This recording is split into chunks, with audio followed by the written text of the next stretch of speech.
Tonight's meeting of the Metropolitan Nashville and Davidson County Council is coming to you live from the council chambers and is a public affairs presentation of the Metro Nashville Network. Good evening, everyone. I'm Pat Nolan, your announcer for this program. Tonight, the 15th Metropolitan Council holds its third business meeting of this new term.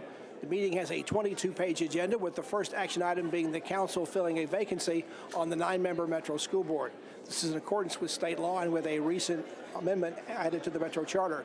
The open school board seat is in District 7, which has been held for several years by Will Pinkston, who has resigned. There are 3 candidates vying for the appointment tonight. There are 4 candidates vying for it tonight. Whoever selected will serve until the next school board elections in August of 2020. The candidates are Frida Player Peters, a former Service Employees International Union leader and a staffer for both former Mayor Browley and now briefly for Mayor Cooper.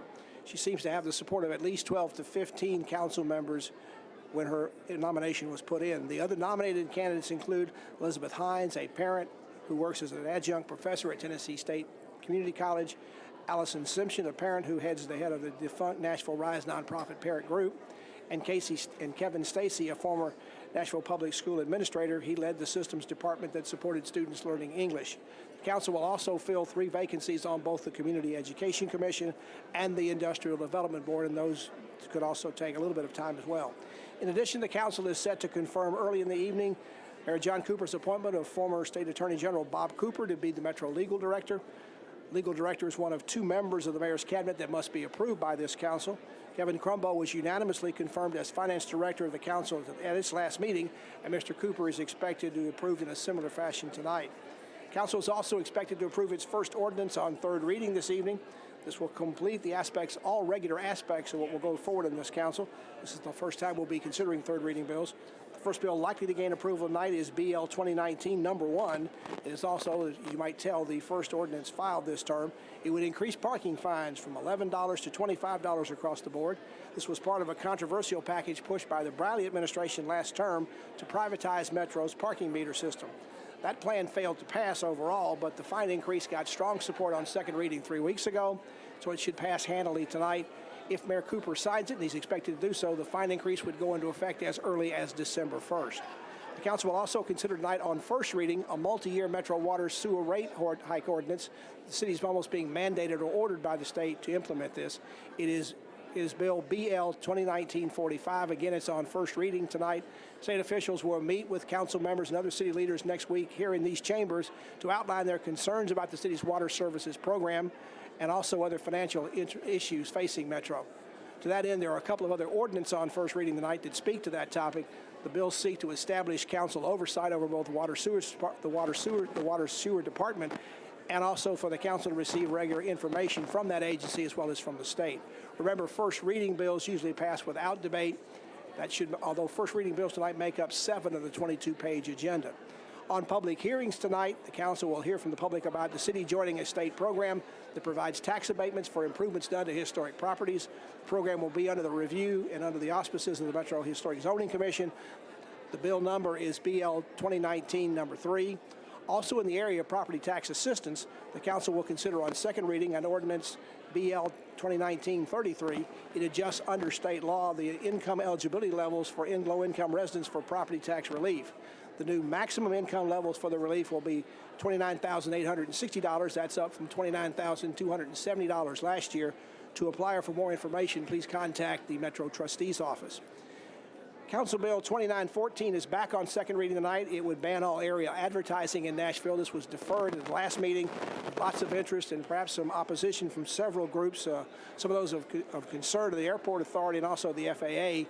We'll see if the bill is ready to be moved tonight, but it does not appear that they're ready to do that tonight. The council staff has advised the council that a similar bill has been upheld by the courts in Hawaii. Although I'm told by some of the opponents there's another bill in California that was basically struck down by the courts. So this could be one, if it ever does come up before the council, we'll get quite a bit of debate. Among resolutions in the council tonight, the council is likely to approve the settlement of more lawsuits against Metro for motor vehicle accidents caused by city employees. Settlements come on the recommendation of the city legal department. Council staff also reports to the council tonight that this is the 9th, 10th, 11th, and 12th settlements approved this fiscal year, which began back in July and runs through July of next year, or the end of June next year. All these settlements total $48,384.48 so far. with a remaining balance in Metro's self-insured liability fund of over $3.5 million. Also, there's a resolution before the council tonight to recognize the Transgender Day of Remembrance coming up on November 20th. There has been some talk that there may be a few members of the council on the conservative side who may walk out during that consideration. We'll have to see what happens. Again, that is later in the evening during the resolutions at 2587. Finally, tonight under a resolution RS 2019-70, the City and the Parks Department will accept a grant of around $1,200, $1,260 to be exact, from Jarvis Signs to provide a memorial sign to honor the late Metro Police Officer Eric Mumar. The officer was tragically lost his life trying to save a driver in the Cumberland River. The memorial will be erected near the Neely's Bend Boat Dock in Peeler Park, close to where the officer drowned. By the way, if you want to follow tonight's meeting as it progresses, you can find the council agenda online as well as the council staff analysis. Just go to the Metro Council portion of the Nashville.gov website.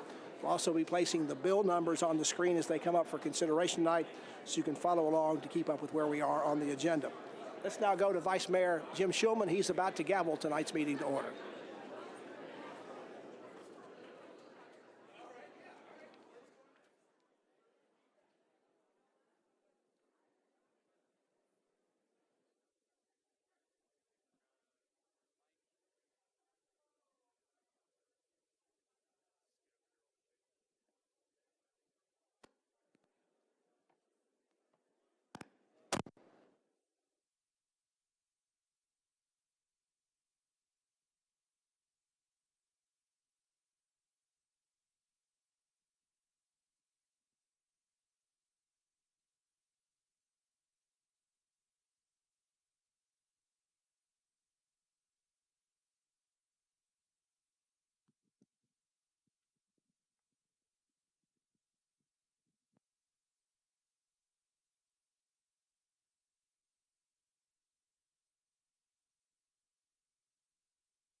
Everybody ready?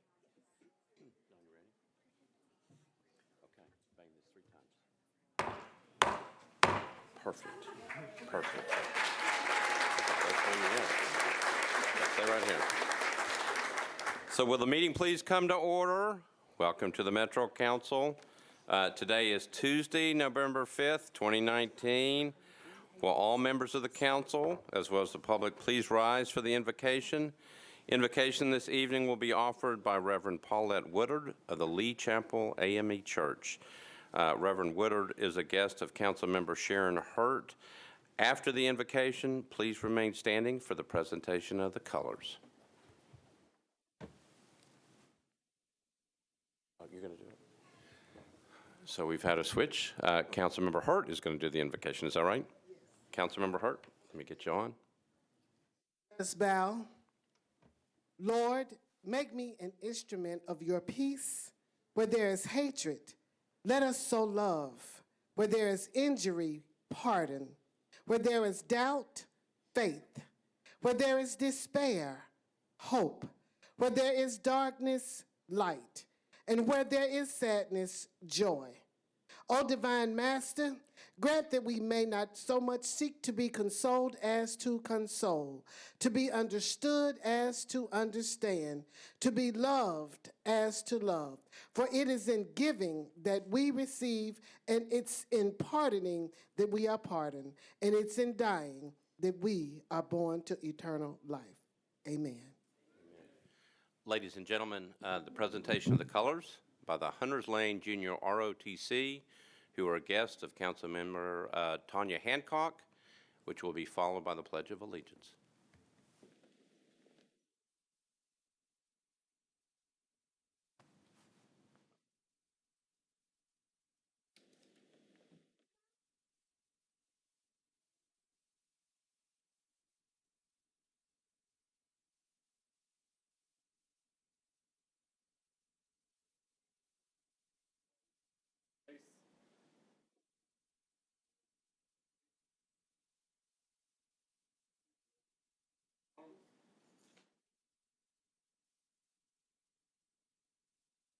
I pledge allegiance to the flag of the United States of America and to the republic for which it stands, one nation, under God, indivisible, with liberty and justice for all.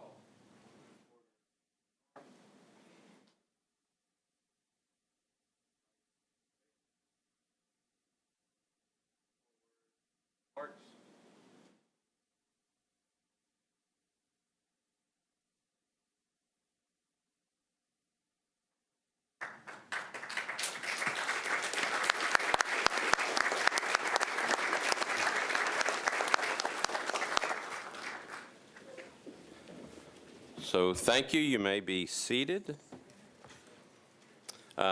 Before I go any further, I want to thank John Wayne Wyatt Roderow, who banged the gavel so nicely up here in the front. He's sitting right back there.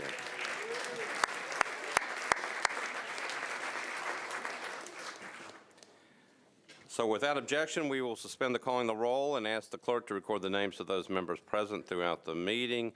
Is there a motion for adoption of the minutes of the meetings from October 15, 2019? That's a proper motion, proper second. Without objection, the minutes of the meeting will stand approved as written. Madam Clerk, are there any messages from the mayor? No, Mr. Vice Mayor, there are no messages from the mayor. All right. Thank you, Madam Clerk. All right, two announcements before we go any further. Pursuant to the code, each member of this body must take sexual harassment and diversity training. You will be receiving an email from the Department of Human Resources or Metro Department of Human Resources with the necessary information, including a timeline in which to complete the online courses. So please keep an eye out for that email from the Department of Human Resources. The second announcement, I know that we are voting on vacancies regarding the Industrial Development Board tonight. That was properly announced and nominations made at previous meetings of the council. Since our last meeting, however, we have had another member of the Industrial Development Board resign. So tonight you will find a memorandum from me on your desk announcing that vacancy and requesting, pursuant to Rule 43, that members of the council make nominations for that vacancy at the next regularly scheduled meeting of the council, which is November 19th, 2019. That vacancy will be to fill the unexpired term of Ms. Lindsay Cox. That term will run through September 19th, 2023. So it's not a full term. It is an unexpired term. Any questions regarding that? All right, Councilmember Hancock, you're recognized. Thank you, Vice Mayor. Members of the council, I would move to suspend the rules for the immediate consideration of Resolution 2019-82, which is a resolution honoring Sergeant First Class Dustin Matthew Roderow upon the occasion of Veterans Day 2020. I am requesting the suspension because we are fortunate to have Sergeant First Class Roderow here today with his family tonight, and with the council's approval, I would ask that if we pass the resolution, that we also suspend the rules so that the council can formally present the resolution to Sergeant First Class Roderow and his family tonight. Thank you. All right. Thank you, Councilmember Hancock. So suspension of the rules. Councilmember Rosenberg, you're recognized. Thank you, Mr. President. Councilmember Hancock came before the Rules Committee, and there was no concern about suspending this rule. Okay. Is there any objection to the suspension of the rules? All right. Seeing none, then we are on the resolution. I'm going to read the resolution, and then I'll go to Councilmember Hancock. It is on page 9 of your calendar. Resolution RS 2019-82 by Hancock, Nash, and others. A resolution honoring Sergeant First Class Dustin Matthew Roderow upon the occasion of Veterans Day 2019. Councilmember Hancock, you're recognized.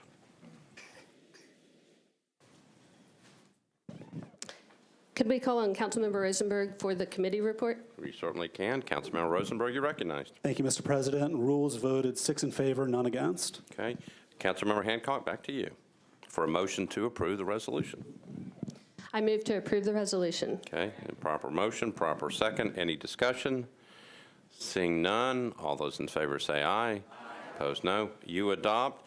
Councilmember Hancock, because the rules were suspended, you now have the chance to go to the back podium and make a presentation to Sergeant First Class Dustin Matthew Roderow.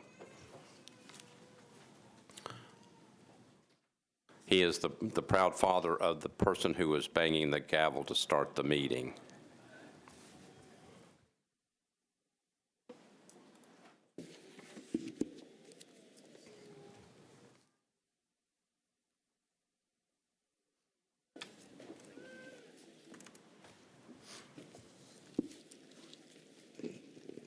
So I have several things highlighted. Most of it.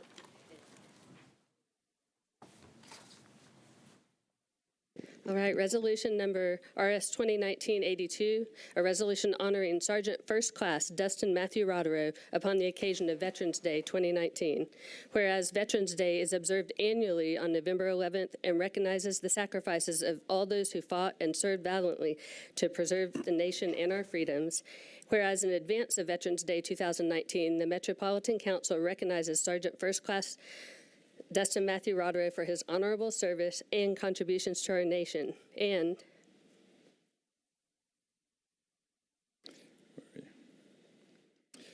whereas Sergeant First Class Rodero is a native of Lebanon, Tennessee, and joined the military in December 2006 as a 68W combat medic.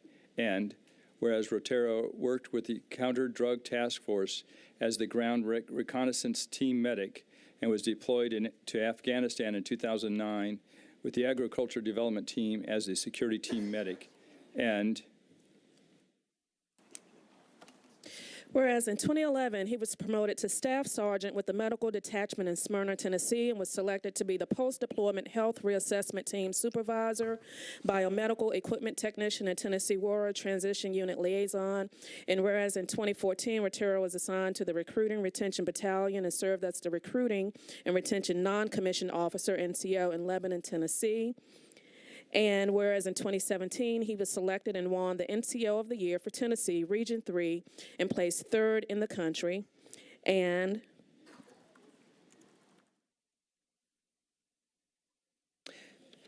whereas Rodero was then promoted to Sergeant First Class and has served in the military for the last 13 years, currently serving as the Senior Drill Sergeant for both Recruit Sustainment Program Detachments in Bravo Company, Recruiting and Retention Battalion, and can you read this one?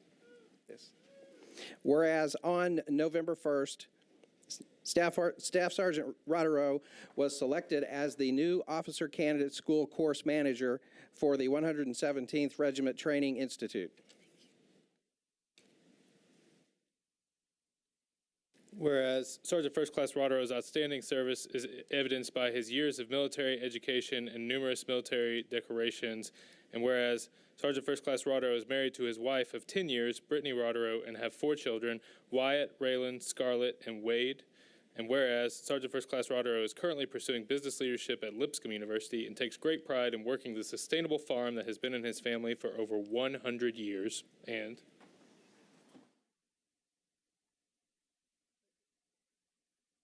whereas it is fitting and proper that the Metropolitan Council pays tribute to Sergeant First Class Dustin Rodero, gives thanks to him and all those who have proudly and faithfully served in our armed services. Now, therefore, be it resolved by the Council of the Metropolitan Government of Nashville and Davidson County, Section 1, the Metropolitan Council hereby goes on record as honoring Sergeant First Class Dustin Matthew Rodero. Rodero. Thank you so much.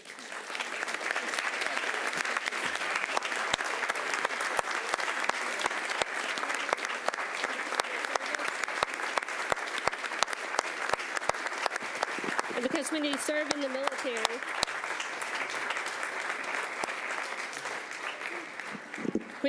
military, your entire family serves. So we have a little bit of something for each of you. Thank you. Thank you so much.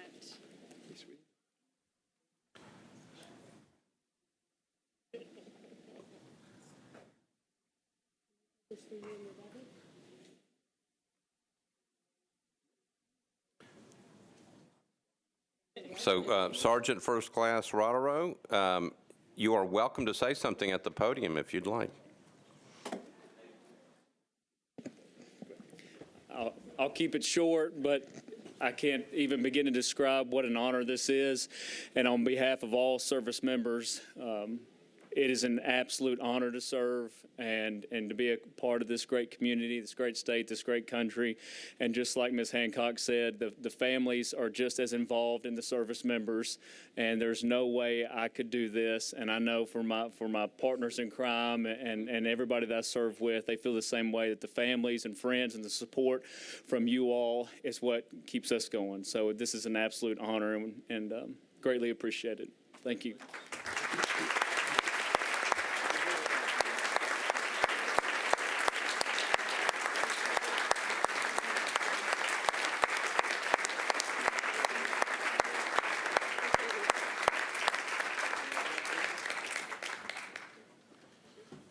So I also believe that the Adjutant General for the state of Tennessee is here, Jeff Holmes. So we very much appreciate you being here as well.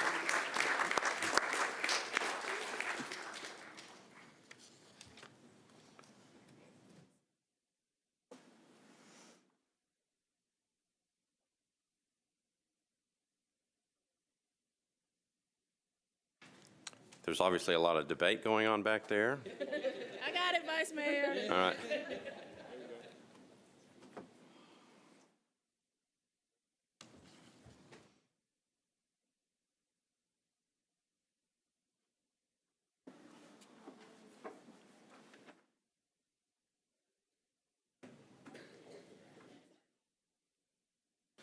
All right, so we are now ready to take up elections and confirmations. We'll go through this slowly to make sure that everybody understands where we are. So unless there are any suspensions of the rules, here's how we will proceed tonight. We will take up the elections in the order listed on your agenda, which is on page 1. On each of these matters, I will go first to the chairman of the Rules Committee for a report as to whether the candidates are qualified, and then we will then follow the appropriate rules to elect the individuals. So the first matter before us tonight is for the vacant school board seat in District 7. We have 3 candidates, Frida Player Peters, Allison Simpson, and Kevin Stacy. Pursuant to Rule 44 of our rules, the council member or other person having nominated the candidate may speak for no more than 5 minutes and may yield the floor to the candidate or other person who wishes to speak in support. No more than 5 minutes for the one candidate. After that, we will then follow Rule 42 on the voting. The person receiving the largest number of votes shall be elected, provided that a majority of the votes cast is received. If there are more than 2 candidates, which there are in this case, and if no candidate receives the majority of the votes, then we vote on the top 2 candidates. So we'll have a second vote. The vice mayor only votes in case of a tie. All right. Any questions regarding that? All right. Seeing none, I'm going to go first to the Rules Committee Chair Rosenberg. So you're recognized for a report on the school board nominations. Councilmember Rosenberg. Thank you, Mr. President. The Rules Committee considered the nominations of the 3 candidates and voted each is qualified, 7 in favor, none against. Okay. Thank you for the report. So what I'm going to do now is I'm going to call up the nominations and the nominees one at a time and see if anyone, including the candidate, wishes to speak. So we're going to take this by alphabetical order. The first candidate for the school board position is Frida Player Peters. I'm going to go to Councilmember Colby Sledge. You're recognized. Thank you, Mr. Vice Mayor. It's my pleasure to be among the 6 district members in which the 7th district encompasses on the school board who's supporting Ms. Player Peters. I think all of us have had the pleasure, quite frankly, of working with Ms. Player Peters over the years here in this council, whether you are new or returning, and cannot speak highly enough about her professionalism and her ability to be suited for this job. I want to note, I think it's been noted several times, that this district on the school board represents really the quintessential microcosm of our school board in the fact that it's the most diverse district in our county. I think it's important also to note that members of us who have been working extremely hard over the last 4 years to ensure that our immigrant refugee populations are representing Ms. Player Peters. This district is extremely important. It needs somebody who can jump in immediately, act with professionalism, and be completely up to speed on the issues. I speak for several of my colleagues when I say we believe that person is Ms. Frida Player-Peters. I yield my time to Councilmember Hurt. Okay. Councilmember Hurt, you're recognized. Thank you, Councilmember Sledge, and thank you, Vice Mayor. I stand supporting Frida Player-Peters, who graduated magna cum laude from Fisk University with the University Honors Certificate. She has a master's degree from the George Washington University. She has run an after-school program at Cora Howe Elementary School and worked during the first year of the Project Grad program at Pearl Cone High School. It is her conviction that every child of Metro Nashville Public Schools must have the tools and resources they need to succeed. She believes that all students must receive a quality education, no matter their zip code, so they can thrive in this 21st century economy. Likewise, she believes that all NNPS employees, support staff, paraprofessionals, teachers, and administrations needs a compassionate, knowledgeable, and unique member of the board. District 7 is a diverse district that needs a representative who will listen to everyone and understand the unique needs of each community. Our school system is still struggling to end racial disparities in suspensions and other outcomes, and we know Frida will make sure that continues to be a core focus of the board. For these reasons, the Minority Caucus unanimously endorsed Frida Player-Peters as the exceptional people's choice for School Board District 7, and we urge you to vote for her, Frida Player-Peters. Thank you, Council Member. Anybody else? Council Member Stiles, you're recognized. Thank you, Vice Mayor. I think we've gone over Frida's qualifications professionally, but I would like to speak specifically to her character, which I think is vital in this position. This last year, we saw a lot of contentious behavior, and one of the greatest things about Frida is that she is able to be objective, and she is able to stay calm in heated moments. And there's a lot of work to be done on the school board, and we need someone that is able to manage personalities and stay focused on task. And she can do that exceptionally. She has done that in every corner of her professional career. And I think we should stand behind her for that very reason. Thank you. Thank you, Council Member. Council Member Porterfield.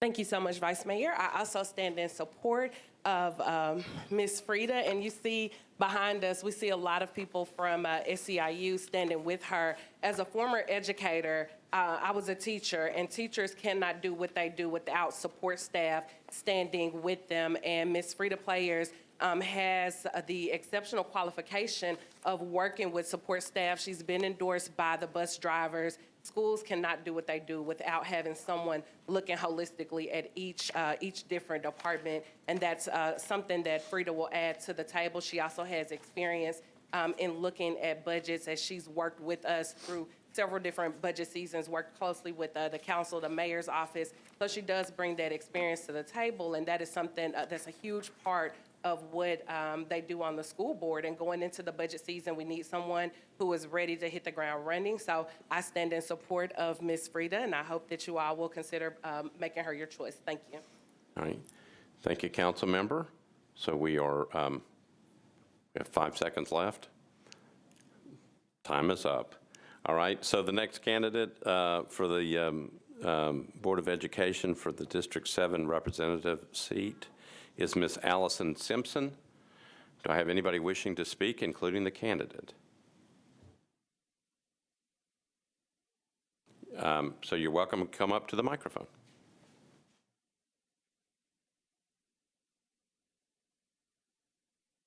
Good evening. My name is Allison Simpson, and I just wrote a few things to say today. As you all may know, cities, towns, neighborhoods are stronger, safer, and more prosperous when we stand together with young people and listen to what they have to say. I feel that every student deserves an effective education that prepares them for college, careers, and life. I understand that an effective school board member is one that is willing to build strong relationships with parents, teachers, students, and community members. Currently, I have worked for 2 years in a priority school, and I feel that I have the ability to serve as a school board member because I'm in there on the ground, talking and listening to teachers and students and parents, and I would appreciate the honor to serve on the school board. Thank you. Thank you, Ms. Simpson. Anybody else wishing to speak? All right, seeing none. The third candidate that we have is Mr. Kevin Stacy. Anybody wishing to speak on behalf of Mr. Stacy? Mr. Stacy, you're recognized at the back podium. Thank you. My education career I've got 2 master's degrees, and in the following month I'll have a doctorate in education. Nashville has an amazing entertainment venue. Our tourist industry is phenomenal, but our education in Nashville, with 30% on target and proficient in English language arts and math, has fallen ill. And council members, if you were diagnosed with a serious illness, you would find the specialist that would absolutely be in practice of that illness, patients consistently, and understand the work every day around that scenario. I am that candidate when it regards to education, around achievement. That should be our focus for our students, because if a child cannot read, we have labeled them a hardship in life in regards to that. And at this time, I'd like to yield my time to Councilmember Van Rees. Councilmember Van Rees, you're recognized. Thank you very much. On behalf of the LGBTQ caucus of the Metro Council, we wanted to indicate that we know that there are several good candidates, but upon examining Kevin Stacy's extensive background in education, both as teacher and as the Executive Director of English Language Learners for MNPS for 4 years, we feel he brings the experience necessary to represent not only School Board District 7, the 14,000 active English learning students, as well as the 750 EL teachers, but all of Nashville's students and faculty. His commitment to diversity and his understanding of the multicultural nature of our school system through his work with international community adds a layer of relevancy for his leadership. We're confident that his lifelong passion for education will make him a thoughtful and effective member of the Nashville School Board. We also recognize that his confirmation to the school board would make him the only member of the ALT community serving on a school board in the state of Tennessee. We want to thank him for serving our children for the past decade and look forward to the positive impact he will continue to have on our city. And I defer my time to Mr. Rosenberg. Councilmember Rosenberg. Thank you, Mr. President. As elected officials, we're called on to do the right thing on a whole range of issues. And sometimes the right thing and the easy thing are the same thing, and those are great days. And other times the right thing and the easy thing are different things, and tonight's one of those nights. Most of you know that education's my passion and the degree to which I've fought for our students to have the opportunity to succeed. And tonight, I'm asking you to vote for Kevin Stacy, and let me tell you why. Kevin's an experienced classroom teacher, so it's not surprising that he's the candidate who focused on students during his presentation to council 2 weeks ago, who talked about academic achievement and social emotional learning, who laid out the ways in which he can help our 80,000 children who are counting on us succeed. He also has an extraordinary background in EL, and his amazing results with MNPS speak for themselves. There are thousands of English language learners in MNPS who need somebody who can speak authoritatively on their behalf to help them excel. And District 7 is the epicenter of our EL community, and those families deserve to have a representative who's passionate about the specific challenges that they face and the opportunities that are in front of them. Now, if you believe that, like I do, that our schools are underfunded, you know that the school board is not the reason that MNPS did not get the money that it wanted last year. It was the council. So any suggestion that bringing on Kevin, a former union member himself who supports funding our schools, won't advocate adequately is straight nonsense. Every school board member supported funding our classrooms, our teachers, our employees, and that will continue to be the case no matter what happens tonight. And if you believe, like I do, that MNPS spends too much on the central office and not enough in the classroom, you'll want to know Kevin's been an administrator who's seen how the budget that he submitted was inflated throughout the process. He's seen the opportunities to build a more efficient and effective central office and put dollars where they belong. The council's been dinged before for picking a courthouse inside or over another qualified candidate. And Kevin is the quintessential qualified candidate, and it's time to put aside personal relationships to do what's best for our students. Now, we talk about listening to teachers. Teachers have spoken up and asked us to put Kevin Stacy on the school board with 80% of the vote. Very few of them feel like they can trust us, and that's why so few teachers came back here tonight after last year's budget vote. This is our opportunity to show teachers they matter. It's our opportunity to show teachers we care what they have to say. It's our opportunity to show we're not lying when we say we appreciate them. Honor our students, honor our teachers, do the right thing, and press the button for Kevin Stacy. Thank you, council member. Councilmember Hancock, you had pushed your button. Did you want to be recognized on an individual candidate? I wanted to talk about Mr. Stacy. So you've run out of time, so we can't do that by rule. All right. But I just want to make sure you didn't have a question, but thank you. All right, so we are now ready to vote. We will be doing this by machine. Again, let me remind you that we follow Rule 42 on the voting. The person receiving the largest number of votes shall be elected, provided that a majority of the votes cast is received. So we have a full house tonight. We have 40 members, so you have to get 21. If there are more than 2 candidates, which there are, and if no candidate receives the majority, then we vote on the top 2 candidates.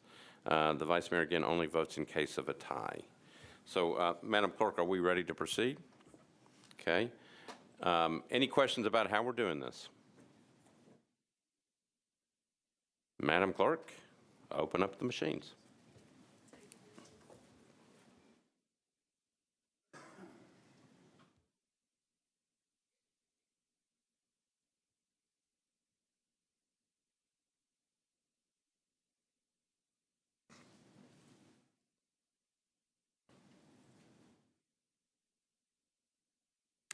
Looks like everybody's in. Madam Clerk, close the machines and take the vote.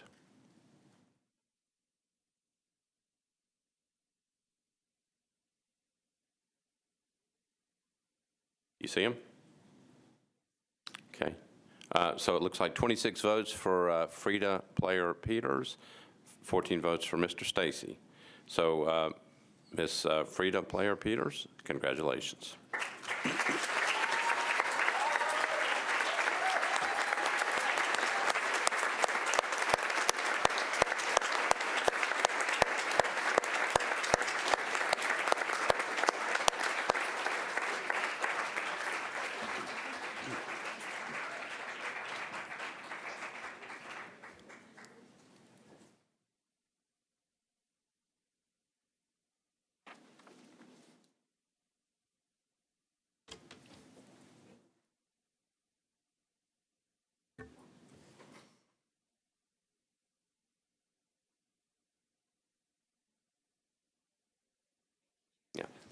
All right, when everybody gets situated, we're ready to begin on the next agenda item, which is selection of folks to be on the Community Education Commission.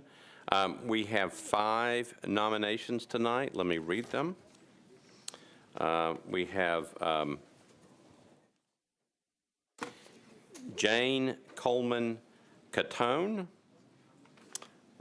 Terrence Gibson, Berthina Nuba McKinney, Bernard Pickney, and Denise Pridemore. Let me read them again.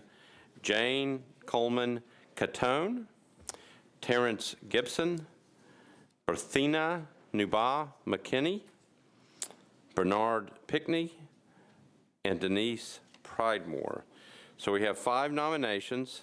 Unless there is objection, we will follow the guidelines of Rule 43, which will guide the election of members also when we vote on the Industrial Development Board. What that simply means is that you're going to be handed a ballot, which is being passed out right now. that are slots for 3. And I think you're also getting a list of the 5 members that are, depending on the sheet. So just in case there's a question, I think there may be 6 people on your sheet. Is that right? So Barbara Moss is no longer a candidate. So let me make sure you've got that. Under Community Education Commission, we've got 6 names. Ms. Barbara Moss is not a candidate, so the other 5 remain. We're going to follow Rule 43, which simply means that you're going to be handed a ballot. There are 3 slots for it. You are to vote for up to 3. You will also put your name on the ballot. And district or at-large seat. Okay. So you also need to put your district number and if you're an at-large seat. Once you've done that, then we're going to recollect the ballot. So before we do anything else, I need to go to Councilmember Rosenberg and get a committee report on the nominees. Councilmember Rosenberg, you're recognized. Thank you, Mr. President. The Rules Committee voted 7-0 and 6-0 on each of these candidates. Okay, so they're all qualified to run for this, for the Community Education Commission. Okay, so again, you've got 5 nominees. By rule, there is no provision for anyone to speak on this. So we do not take, anybody speaking unless somebody objects. These are for 3-year terms ending on August 31st, 2022. Again, you can vote for up to 3. Put your name on the ballot, put your district number or at large. When you have done that, if you will raise your hand with the ballot, we will come collect, and then we're going to bring it back to the clerk, who is going to call out your ballot and confirm the names that you have selected on the ballot, and then we will tally the votes. Any questions regarding that process? Looks like you've all got it. Yeah, y'all need to, actually, one person goes to the middle and collects to the back, is how that should go. So we don't do that we don't do this at every council meeting. But in order to do this pursuant to the rule, we had to use paper ballots.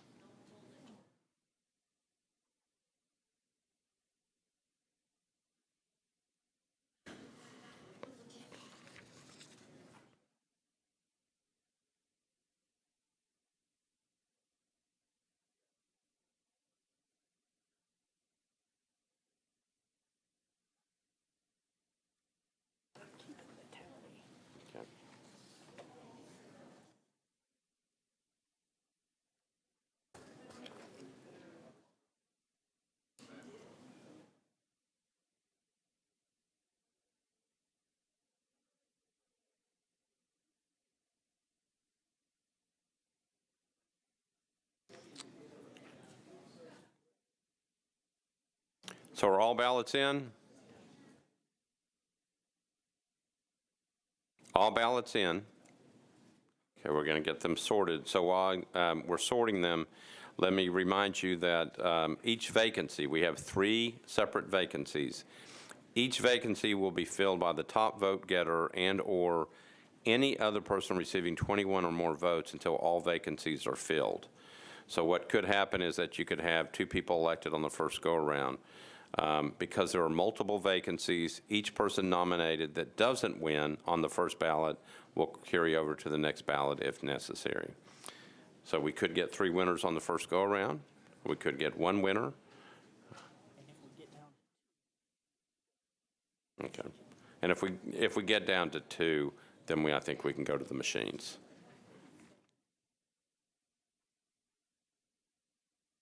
So again, once we get these sorted, what the clerk will do is the clerk will call out your name, that you're an at-large or a district member, and will confirm that the 1, 2, or 3 people that you selected on your ballot are your choices. And all what we need to do is when we get to you, you just need to confirm that that is correct.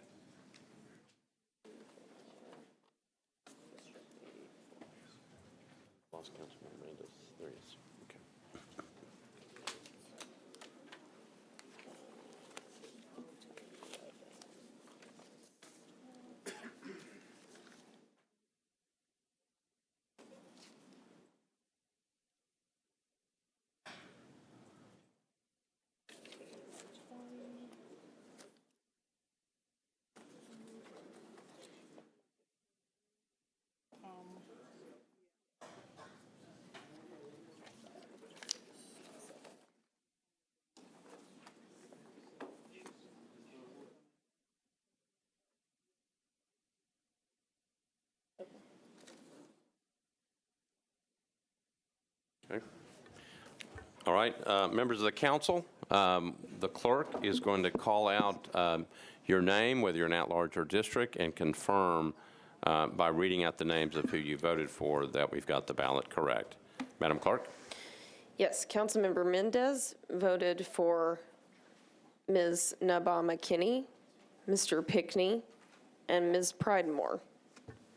Councilmember Hurt voted for Mr. Gibson, Mr. Pickney, and Ms. Pridemore. Am I going up? Is this pace okay?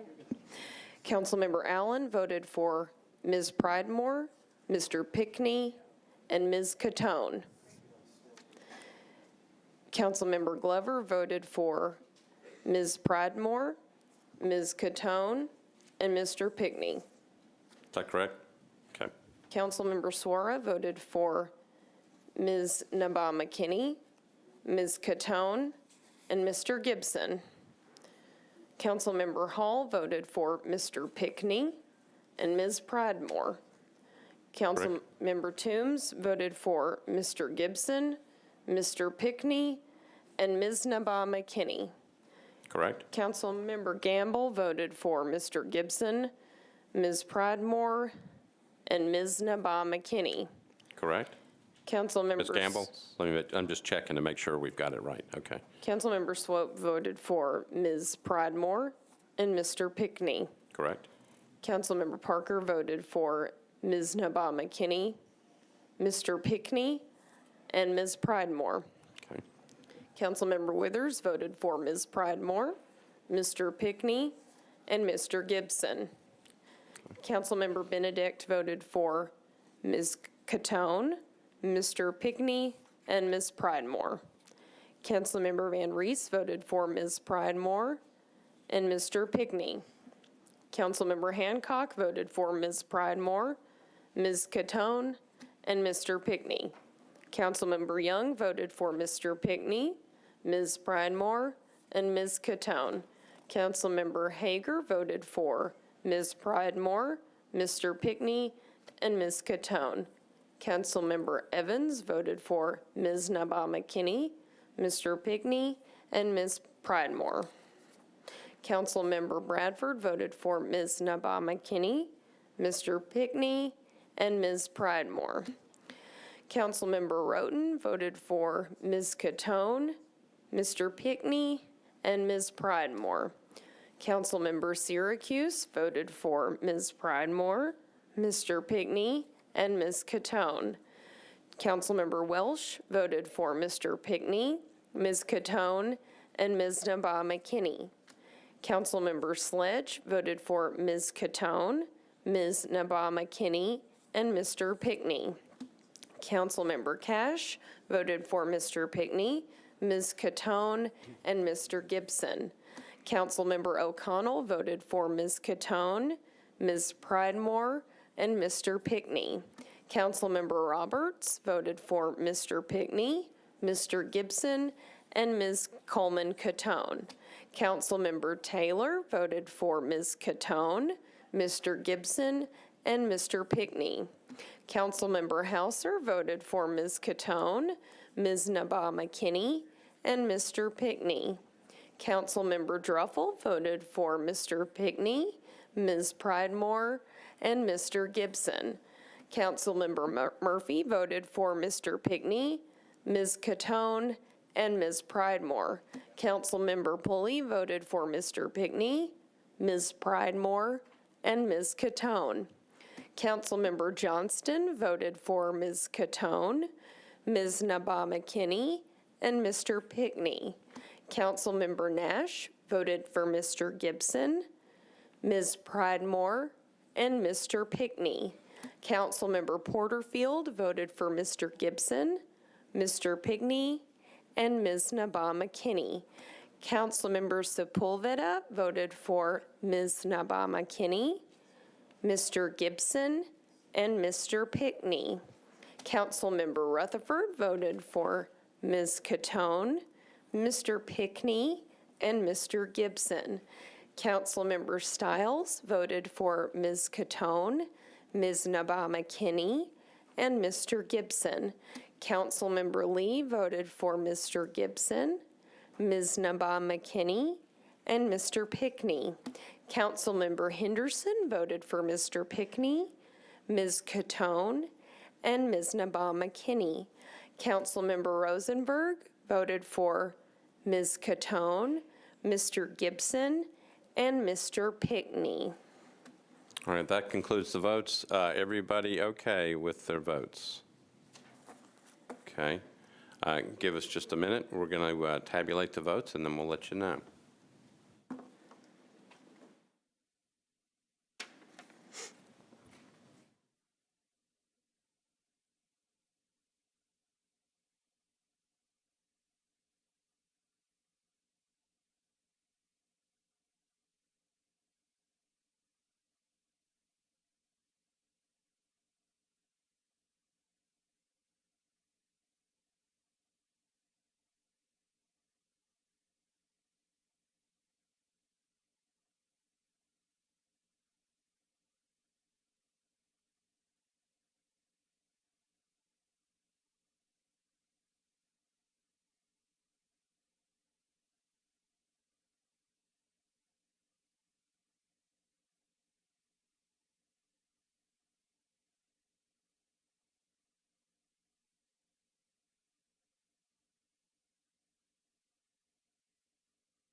Okay, so everyone settle down. I think we've got the vote totals.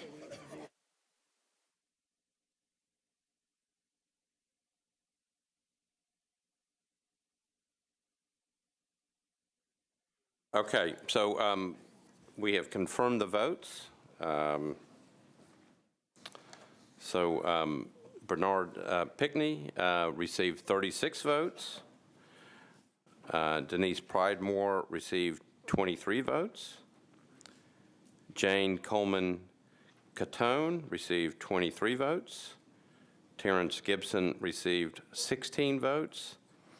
And Berthina Nabaa McKinney received 16 votes.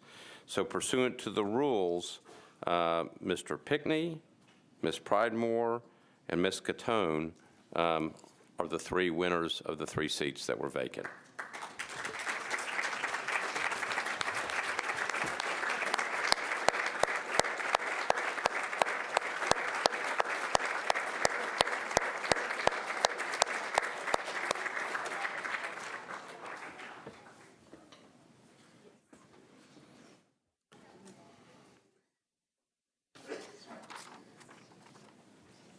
So we thank you for your willingness to serve. Congratulations, congratulations to all the candidates. All right, so we're now at the point where we're looking at the Industrial Development Board. We have 4 nominations for 3 slots. each for a 6-year term ending on August 31st, 2025. Pursuant to Rule 43, you will be handed a ballot again with 3 slots. There are 4 names on the ballot. You will vote for up to 3. You will also put your name on that ballot along with whether you're an at-large or what district you represent. Once we get them in, again, the clerk will call out your ballot, confirm with you the names that you have selected. We will then tally the votes. Each vacancy will be filled by either A, the top vote getter, and or any other receiving 21 or more votes until all vacancies are filled. Because there are multiple vacancies, each person nominated that doesn't win on the first ballot will carry over to the next ballot if necessary. So the 4 people who are up for the Industrial Development Board: Andy Bhakta, Anthony Davis, Sarah Hanna, and Tequila Johnson.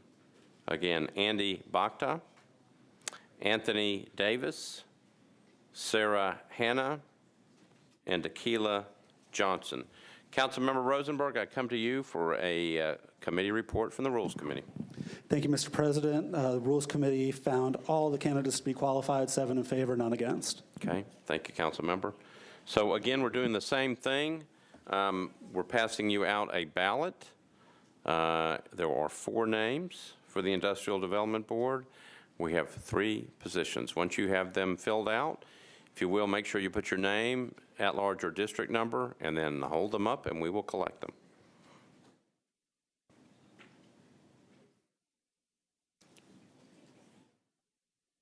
Councilmember Glover, obviously we're voting. So. Yeah, I didn't know if this was a point of order. The person that may not win tonight, would they automatically be eligible for the open seat, or would they have to be renominated? So we go to Mr. Cooper for that. Mr. Cooper. They would need to be renominated. Okay. All right, thank you. Thank you.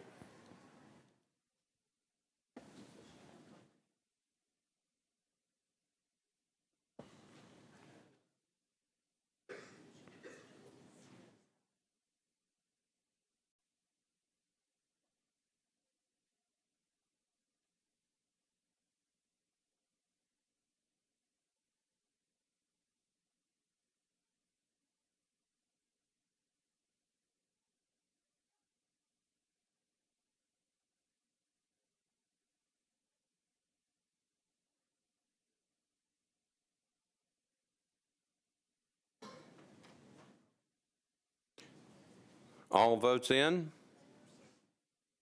We've got one more. Ms. Henderson? Oh, and Mr. O'Connell?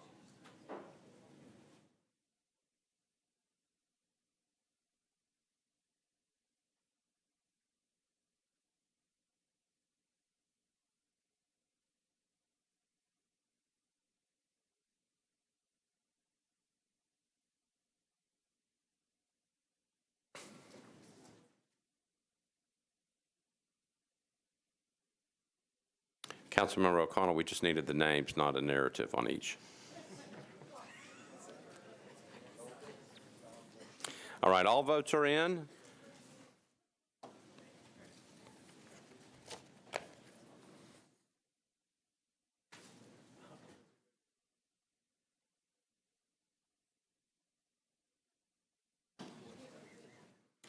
So for those who served on the last council, one night we did this for about 5 to 6 hours. Okay, we did it for longer than that.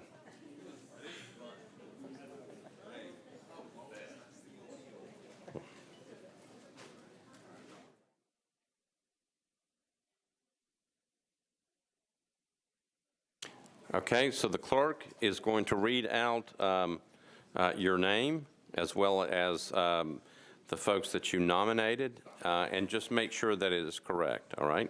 Madam Clerk, you ready? Yes. Okay, proceed ahead. Councilmember Mendez voted for Ms. Hanna, Ms. Johnson, and Mr. Davis.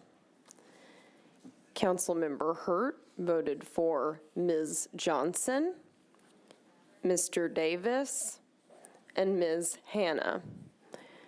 Councilmember Allen voted for Mr. Davis, Ms. Johnson, and Ms.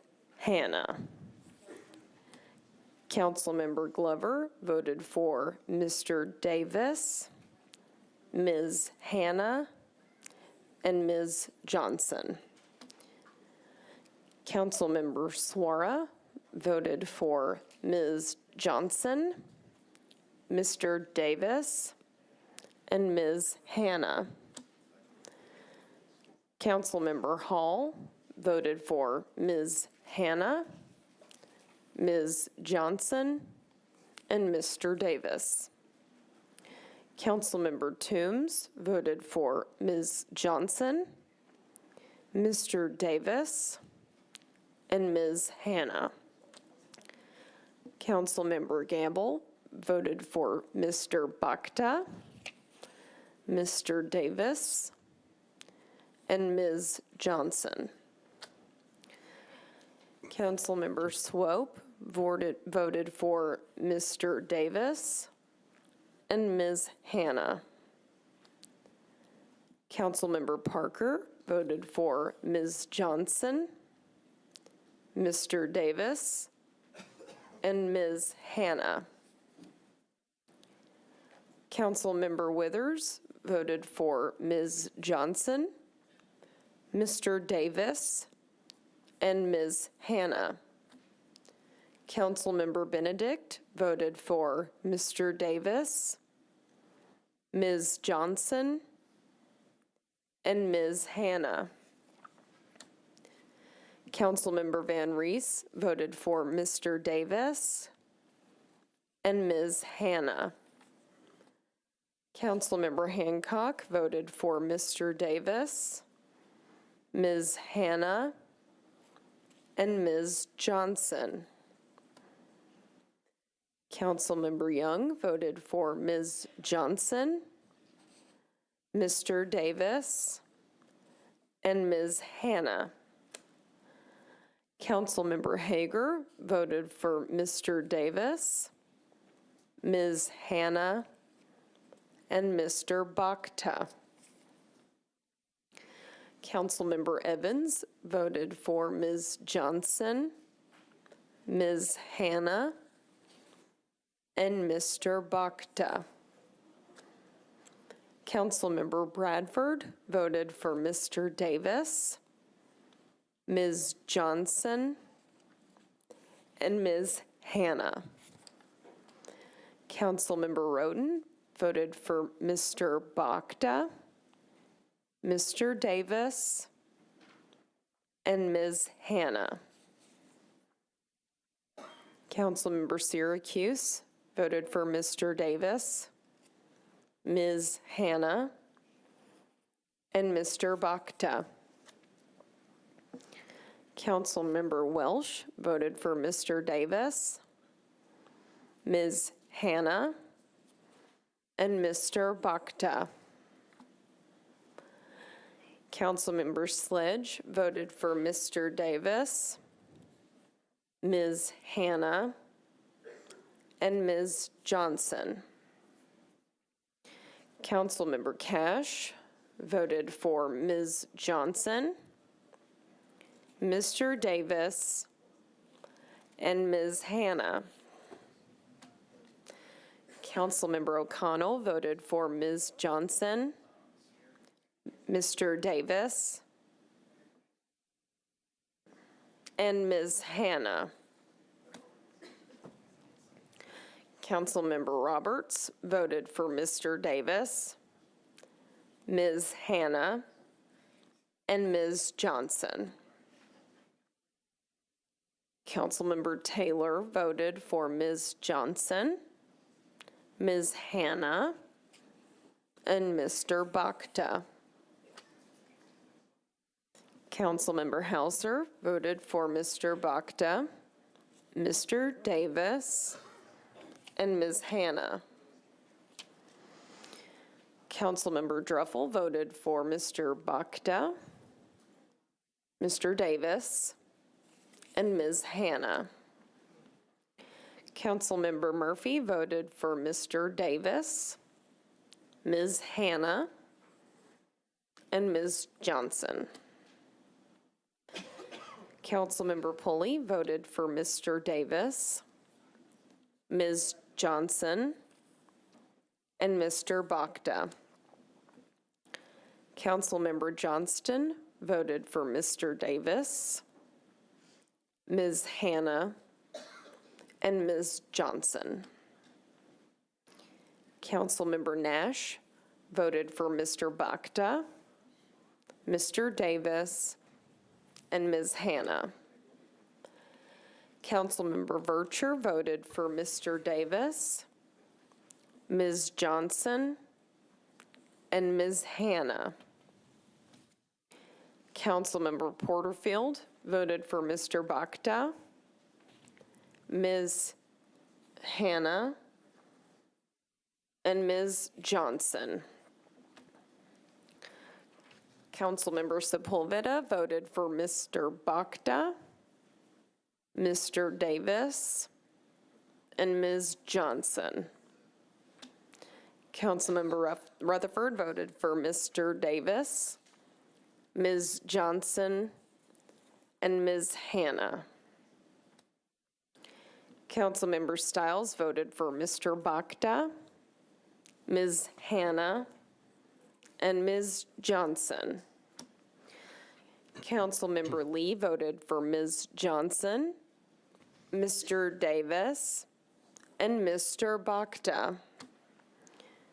Councilmember Henderson voted for Ms. Hannah, Mr. Davis, and Ms. Johnson.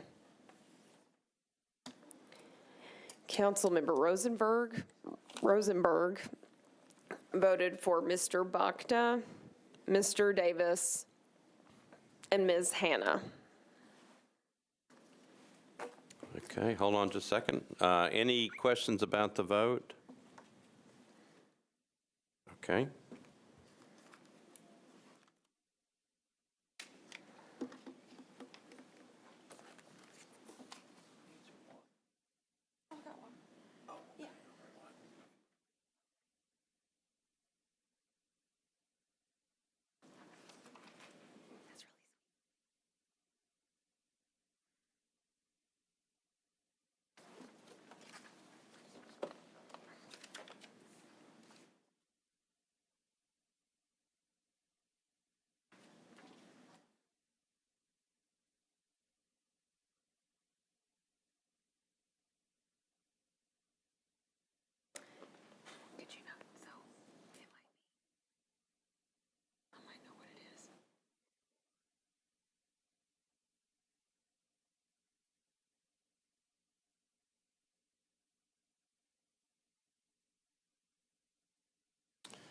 Okay, so here are the vote totals.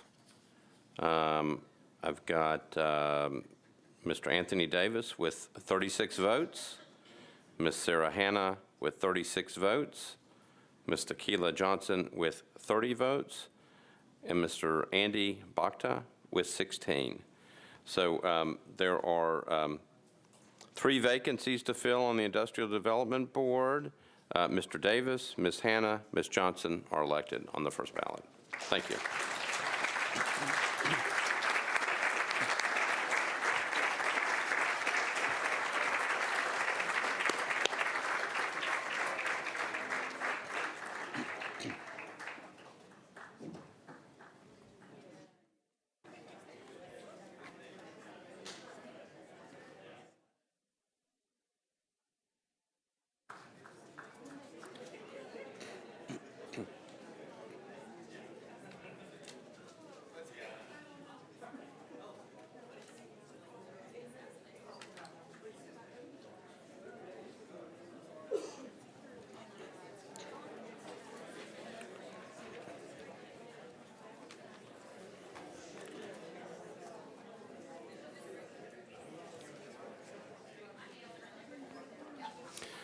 So congratulations to the new members of the Industrial Development Board.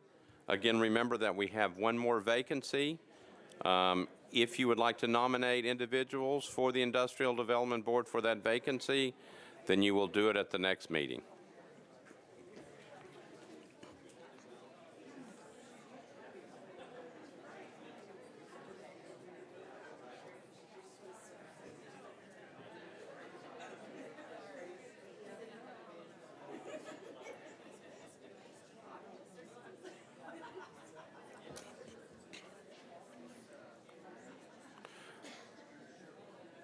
All right, so we have one more matter under elections and confirmations.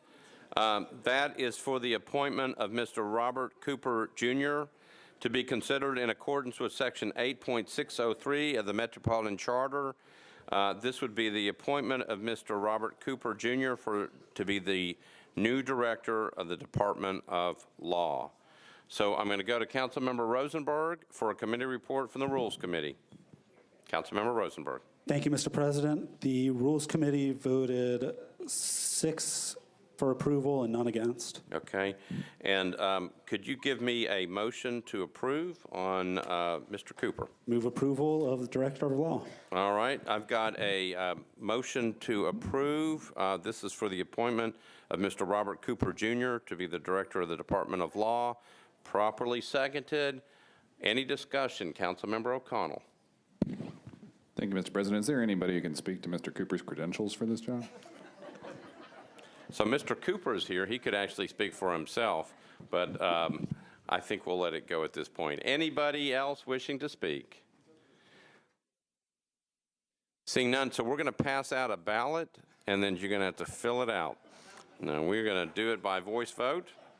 The motion is to approve Mr. Robert Cooper, Jr. To be the new director of the Department of Law. All those in favor say aye. Aye. Opposed, no. You adopt. Congratulations to Mr. Bob Cooper.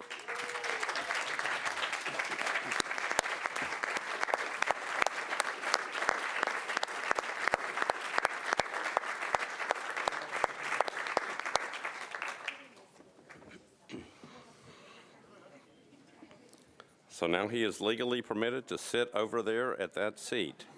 All right. Now that that's all over with, we now move to resolutions on public hearing. So what I'm going to do is I will call up the resolutions one at a time, refer to the sponsor. Unless the sponsor moves to defer the public hearing, the sponsor will call for a public hearing. I will then ask for a show of hands for those who are here in favor, and then I will ask for a show of hands of those who are here in opposition. If anyone in favor wishes to speak, I ask you to come forward, introduce yourself, give us your address, and then you'll have 3 minutes in which to speak. I will then ask if anyone is opposed who also wishes to speak. We'll do the same thing. After that process, I will close the public hearing, refer back to the sponsor. Again, if you do want to speak, please come forward when your measure is called. First resolution up tonight is Resolution RS 2019-50 by Councilmember Withers. Resolution exempting Cinco de Mayo, located at 1313 Woodland Street, from the minimum distance requirements for obtaining a beer permit pursuant to Section 7.08.090.E of the Metropolitan Code. Councilmember Withers, you are recognized. Thank you, Mr. Vice Mayor. I'd like to request committee reports, please. All right, Councilmember Pooley, you've got public safety. Public safety, beer, and regulated beverages recommended approval, 5 in favor, 0 against. All right, thank you, Councilmember Withers. Thank you, Mr. Vice Mayor. I'd like to open the public hearing, please. All right, declare the public hearing open. Can I have a show of hands of those who are here in support of the measure? All right, thank you. A show of hands of those who are here in opposition to the measure. Seeing none, those in favor wish to speak. Seeing no one coming up, declare the public hearing closed. Back to you, Councilmember Withers. Thank you, Mr. Vice Mayor. I'd like to move approval with a brief comment. All right, so there's a motion to approve, properly seconded. Back to you. This is an actual historic commercial building in the Laughlin Springs neighborhood. Those of us who've been there a little while remember Matt Donna's being there. Some of us who've been there longer remember Radio Cafe being there. So we are all excited to have a new business reopen in that spot and to look forward to them opening soon. So with that, I would renew my motion to approve. All right, so I got a motion to approve. It's been properly seconded. Any discussion? Seeing none, all those in favor say aye. Aye. Opposed, no. You adopt. So the next 4, Councilmember Parker has discussed this with us. The next 4 are in the same location. And so unless there's an objection, I think we can take them all together. Any objection to taking all 4 at the same time? All right, seeing none, I'm going to read them. Resolution RS 2019-51 by Councilmember Parker. Resolution exempting Citizen Market LLC, located at 975 Main Street, Suite 105, from the minimum distance requirements for obtaining a beer permit We have Resolution RS 2019-52, also by Councilmember Parker. Resolution exempting Tacos Aurora LLC, located at the same address, 975 Main Street, Suite 103, from the minimum distance requirements for obtaining a beer permit. Resolution RS 2019-53 by Councilmember Parker. Resolution exempting the Picnic Tap, located at 975 Main Street, Suite 102, from the minimum distance requirements for obtaining a beer permit. And Resolution RS 2019-54, also by Councilmember Parker. Resolution exempting Avui's Kitchen Hunters LLC, located at 975 Main Street. This one's at Suite 104, from the minimum distance requirements for obtaining a beer permit. Councilmember Parker, you are recognized. Thank you, Vice Mayor. Committee reports, please. All right, so I'm going to go to Councilmember Pooley. You've got 4. Public Safety recommended approval for RS 2019-51 through 54, 5 in favor, 0 against. All right, thank you. Back to you, Councilmember Parker. I'd like to open the public hearing. Okay, so move to open the public hearing. Show of hands of those who are here in favor of any of the 4. You can only raise your hand once. There you go. Okay. Those here who are here in opposition to any of the 4. Seeing none, those in favor wish to speak. I see no one coming forward. Declare the public hearings closed on all 4 matters. Councilmember Parker, you're recognized. Thank you, Vice Mayor. Move for approval. Got a motion to approve, properly seconded. Any discussion? Seeing none, all those in favor of all 4 resolutions say aye. Aye. Opposed, no. You adopt. Thank you. All right, so we're now on bills on public hearing. Again, the same thing, the same rules, protocol apply. Call up the bill and then refer to the sponsor. Unless the sponsor moves to defer the public hearing, sponsor of the bill will call for a public hearing, then ask for a show of hands for those who are here in favor. Then I'll ask a show of hands for those who are here in opposition. Anyone in favor wishes to speak, ask you to come forward, introduce yourself, give us your address. You have 3 minutes. Same applies to those who are opposed and wish to speak. After that, I will close the public hearing, refer back to the sponsor. Again, if you do wish to speak, if you would come forward when we call your measure. So bills on public hearing. Bill BL 2019-3 by Councilmember Syracuse, Murphy, and others. Ordinance amending Metropolitan Code Chapters 5.20 and 17.40, authorizing the Metropolitan Government of Nashville and Dennison County to come under the provisions of TCA Section 67-5218 and establishing a Historic Property Review Board empowered to abate property taxes related to certain improvements or restorations made to historic properties. Councilmember Syracuse, you are recognized. Thank you, Vice Mayor. Open the public hearing, please. Declare the public hearing open. Show of hands of those who are here in favor. All right, thank you. A show of hands of those who are here in opposition to the measure. Okay, seeing none in opposition, those in favor wish to speak. Someone's coming forward. Okay. Name and address, and you got 3 minutes. 4120 Aberdeen Road, which is in the Cherokee Park Historic District. It's both a National Register Historic District and is also protected with a local conservation overlay. I happen to work in the field of historic preservation. I work with local governments, and I really think that this tax abatement program is a great thing to take advantage of. It's going to, if it's implemented, it will probably be one of the best ways to incentivize people to maintain and take care of their historic homes, give them that little bit of financial cushion that allows them to kind of offset any additional costs that might come with having to use kind of more appropriate materials, and also by doing that, it will build support for the conservation and preservation overlays that are proven to protect that historic character that we all love so much. Thank you. Thank you. Anyone else wishing to speak? Seeing none, declare the public hearing closed. Councilmember Syracuse, you're recognized. Thank you, Vice Mayor. From a broad perspective, we've heard from our neighbors all across this county that we need to do a better job at preserving our historic properties, at balancing growth and preservation. And over the last several months, really, I've spent a lot of time with both our planning department and our Metro Historic Department, and looked at everything that potentially could use, tools, everything that would take from a constitutional amendment down to this, which is the only thing that is authorized by our state government. And there is only one other county that has implemented that, that's Rutherford County. But we need a tool like this. Our land values are so high that it's obviously it's creating a condition where it's not economically feasible in some ways for folks to be saving their properties. We need to do a better job at incentivizing developers and property owners to keep, maintain, and invest in their historic properties. So this is very much a template, if you will. There needs to be a little bit more meat on the bones. There is a criteria that we still need to put together, and we're close, but we're not totally there yet. We've met with the assessor, we've met with trustee, we still need to meet with finance.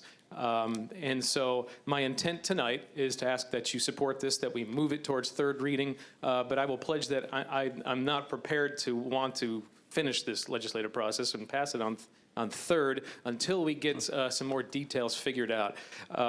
So we need to put that criteria together, so I'd like everybody to be able to see it. We do need to finalize some discussions with finance, and then I would like this to come back to budget and finance so that this body can vet that through that committee. So what I would ask is that I'd like to move approval with a referral on third reading to Budget and Finance. Okay, you've heard the motion. Is there a second? Properly seconded. Councilmember Hager, you're recognized. I didn't request and it won't go off. We'll make sure it's permanently off, if you'd like. Okay. All right, anyone wishing to speak? You've heard the motion. It's to approve on the bill on public hearing, and then on third to refer back to the Budget Committee. That's the motion, properly seconded. Any discussion? Seeing none, all those in favor say aye. Opposed, no. You adopt. BL 2019-6 by Councilmember Henderson. Ordinance to amend Title 17 of the Metropolitan Code of Laws regarding the waiting period revocation of a short-term rental property permit. Councilmember Henderson, you're recognized. Thank you, Vice Mayor. I would move to open the public hearing, please. Okay, I declare the public hearing open. Show of hands of those who are here in support of the measure. All right, thank you. Show of hands of those who are here in opposition to the measure. Seeing no one in opposition, those in favor wish to speak. Declare the public hearing closed. Councilmember Henderson, you're recognized. Okay, thank you, Vice Mayor. I just wanted to share with colleagues that this just attempts to bring some clarity to the code. I've spoken with staff, John Michael, Emily Lamb, Robert Osborne. They are in support. This passed the Planning Commission unanimously. Some colleagues had inquired, and I did want to confirm that the Codes Department does send a courtesy reminder for renewal to every permit holder. And then as well, share with colleagues that in speaking with staff, I'm going to bring prior to third, and just for the public record, since this is Title 17 and amendable on third, a small change in language. Rather than saying upon a finding by the Board of Zoning Appeals, this will say upon a determination by the zoning administrator or the zoning administrator's designee. And so with that, I would renew my motion or rather, did I make a motion? You can make one now. I apologize. I would move approval. Thank you. So I got a motion to approve, properly seconded. Any discussion? Seeing none, all those in favor say aye. Opposed, no. You adopt. BL 2019-7 by Councilmember O'Connell. Ordinance to amend Section 17.16.250 of the Metropolitan Code regarding the existence of a short-term rental property owner-occupied in a two-family zoning district. Councilmember O'Connell, you're recognized. Thank you, Mr. President. I'd like to move this public hearing to the first meeting in March, please. Okay, so I've got a motion to move the public hearing to the first meeting in March. Been properly seconded. Any discussion? Seeing none, all those in favor say aye. Opposed, no. Your motion is adopted. Thank you, Councilmember. BL 2019-8 by Councilmember Roberts. Ordinance amending Section 17.20.120 of Title 17 of the Metropolitan Code pertaining to the provision of sidewalks. Councilmember Roberts, you're recognized. Thank you, Mr. Vice Mayor. I would like to defer this to the second meeting in December, which is the 17th.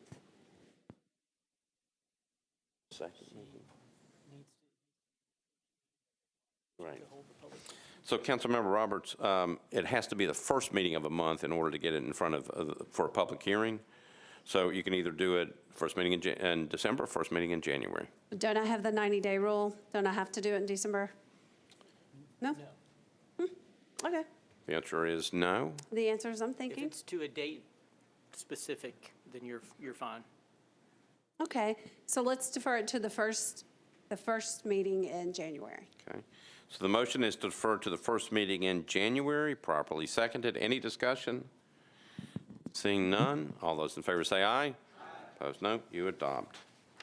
Bill 2019-22 by Councilmember Toombs. Ordinance to amend Title 17 of the Metropolitan Code of Laws by changing from IR to MUG zoning for property located at 365 Great Circle Road at the northern terminus of Athens Way. Councilmember Toombs, you're recognized. Thank you, Mr. Vice Mayor. Move to open the public hearing. Okay, declare the public hearing open. Show of hands of those who are here in favor of the bill. Seeing none, those who are here in opposition to the bill. Seeing none, I declare the public hearing closed. Back to you, Councilmember Toombs. Thank you, Mr. Vice Mayor. Move for approval. Okay, got a motion to approve, properly seconded. Any discussion? Seeing none, all those in favor say aye. Opposed, no. You adopt. Thank you, Councilmember. BL 2019-23 by Councilmember Roten. Ordinance to amend Title 17 of the Metropolitan Code of Laws by changing a portion of a commercial plan unit development overlay district for properties located at 4021 and 4033 Mills Road, approximately 260 feet west of Old Hickory Boulevard, Zone CL. It's 2.13 acres to permit a hotel. Councilmember Roten, you're recognized. Thank you, Mr. Vice Mayor. Move to open the public hearing. Okay, declare the public hearing open. Show of hands of those who are here in favor of the measure. All right, thank you. A show of hands of those who are here in opposition to the measure. Seeing none, those in favor wish to speak. Seeing no one coming forward, declare the public hearing closed. Back to you, Councilmember Roten. Thank you, Mr. Vice Mayor. Move approval. Got a motion to approve, properly seconded. Any discussion? Seeing none, all those in favor say aye. Opposed, no. You adopt. BL 2019-24 by Councilmember Van Rees. Ordinance to amend Title 17 of the Metropolitan Code of Laws by amending a specific plan for a portion of property located at 204 Ben Allen Road, approximately 190 feet east of Morningside Drive, zoned SP. It's 4.18 acres to permit 19 multifamily residential units. Councilmember Van Rees, you're recognized. Yes, are committee reports in? No committee reports Then yet. I would like them to be in, please. You would like to be in? Okay, well, you may have to wait for a couple of weeks. You just stand right there.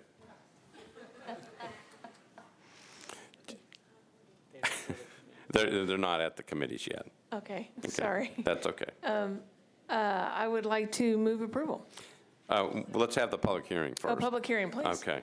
All right, so declare the Messed public... me up. Declare the public hearing open. Show of hands of those who are here in favor of this measure. Show of hands of those who are here in opposition to the measure.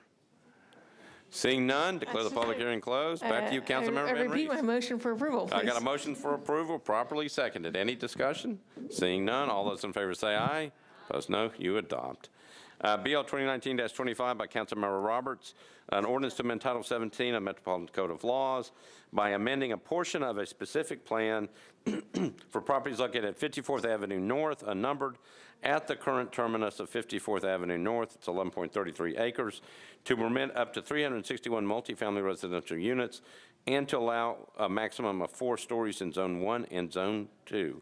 Councilmember Roberts, you're recognized. Thank you, Mr. Vice Mayor. I'd like to move for approval.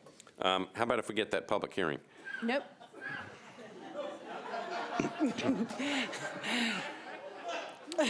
You know, I'd like to open the public hearing, please. I knew this meeting was too good to be true. All right, so I'm going to declare the public hearing open. Show of hands of those who are here in favor of the measure. Thank you. Show of hands of those who are here in opposition to the measure. Seeing none, those in favor wish to speak. Declare the public hearing closed. Back to you, Councilmember Roberts. Yeah, I'd like to move for approval. Now's the time. Thanks. All right, so the motion is to approve. It's been properly seconded. Any discussion?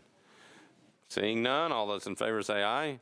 Opposed, no. You adopt. Bill 2019-26 by Councilmember Hager.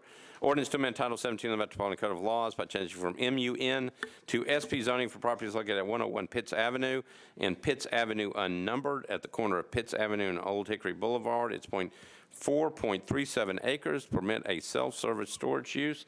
Councilmember Hager, let's see if your microphone is working. It is. It is. All right, thank you, Vice Mayor. Move to open the public hearing, please. Okay, declare the public hearing open. Show of hands of those who are here in favor. Thank you. Show of hands of those who are here in opposition. Okay, we got people on both sides. Those in favor wish to speak, if you would come forward. If you will state your name, your address, and you have 3 minutes. Hi, yes, my name's John Fox, 1015 Cumberland Ridgeway, Bowling Green, Kentucky. I'm here on behalf of the developer. I guess that wasn't really planning to speak, sorry. What I would say is we have spent the past year, almost year and a half, working with Councilman Hager and the community to adopt a plan for a property that is encumbered by a railroad track on one side to find a use that would be both befitting of the property and for the community. We have tried to meet and talk with anyone with opposition. We didn't know if there was going to be any here tonight, so I don't know exactly what the gentleman is going to say, but we will try to work with him to see any needs. We've also worked extensively with the Planning Commission because they were initially opposed at the first meetings, but after showing them, especially with the railroad, how running along the entire site would be very hard for retail to go there, which they initially wanted because of life safety issues, that this would be the best use, and we have accommodated some retail on one side so that we could kind of best of both worlds. So we've worked very hard with the community and with the Plan Commission and with Mr. Hager's help to try and develop a plan that would be good for everybody. So I hope you would approve. Thank you very much. Okay, thank you. Anybody else wishing to speak in favor? Seeing none, okay, those who wish to speak in opposition, if you would, come on up. I need your name, your address, and you have 3 minutes. Thank you. Thank you. My name is Nick Rose. I own 121 Pitts Avenue, which is 2 doors down from the lot that we're discussing this afternoon. Just to reiterate, this is to put a public storage facility in a residential neighborhood. As you all well know, Davidson County is on an incredible rise as far as interest in property ownership and home ownership, and that is just now spilling over into Madison and Old Hickory. We are just now seeing the benefits of this in Old Hickory.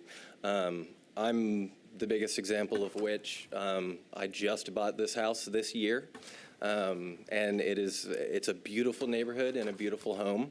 But much to my dismay, several months after purchasing the home, a public facility, for storage wants to move in 2 doors down. Not only is this not beneficial to the people that live there and the people that have been living there for decades, but it's just the wrong step in the wrong direction for not only the current value of our homes there, but the inevitable rise in the value of those homes. So I think nobody wants a public storage facility built in their backyard. I would just ask, please don't make special allowance for there to have one be built in mine. Thanks. Thank you. Anybody else wishing to speak in opposition? Seeing none, declare the public hearing closed. Back to you, Councilmember Hager. Thank you, Vice Mayor. I thank everybody coming out today, including the one that's opposed to this, but evidently he's moved in recently. You got to know the history of this area. This was the old, next to the Lakewood City Hall. There's a set of railroad tracks there, and that property has been vacant since about 2010, 2011. It's been shopped around for various different type of items, including retail strip, shopping center, et cetera, et cetera. It's already zoned MUL, which is mixed use limited, which, as you know, can be some commercial, it can be apartments, it can be condos. We've had 4 or 5 meetings about this particular area, and planning at first did not approve it. We had more meetings about it. We made it aesthetically more pleasing to the area. There will be commercial office on the front and 1 retail. This will be all closed storage. There will be no open storage at all. So RVs and boats and that type of thing are not permitted to be stored here. It's all going to be closed storage. So the other side of that was with MUL, they could put 150 apartments or condos there. So the thing about the storage is it does not have that much traffic impact in the area. And because of those railroad tracks there, it was an impediment to doing any type of large-scale retail development in that area. So once we had all these meetings, all the residents that came to all these meetings agreed this was the best use of this particular property.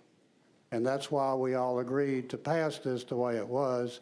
We worked hard with planning. We worked hard with everybody to get this approved. And most of the residents almost unanimously agreed this was better than having what they could get under the MUL zoning. So I ask the council to please approve that. Thank you. So I have a motion to approve, properly seconded. Any discussion? All right, seeing none, we're voting on this on public hearing, second reading. Seeing no discussion, we're ready to vote. All those in favor say aye. Aye. Opposed, no. You adopt.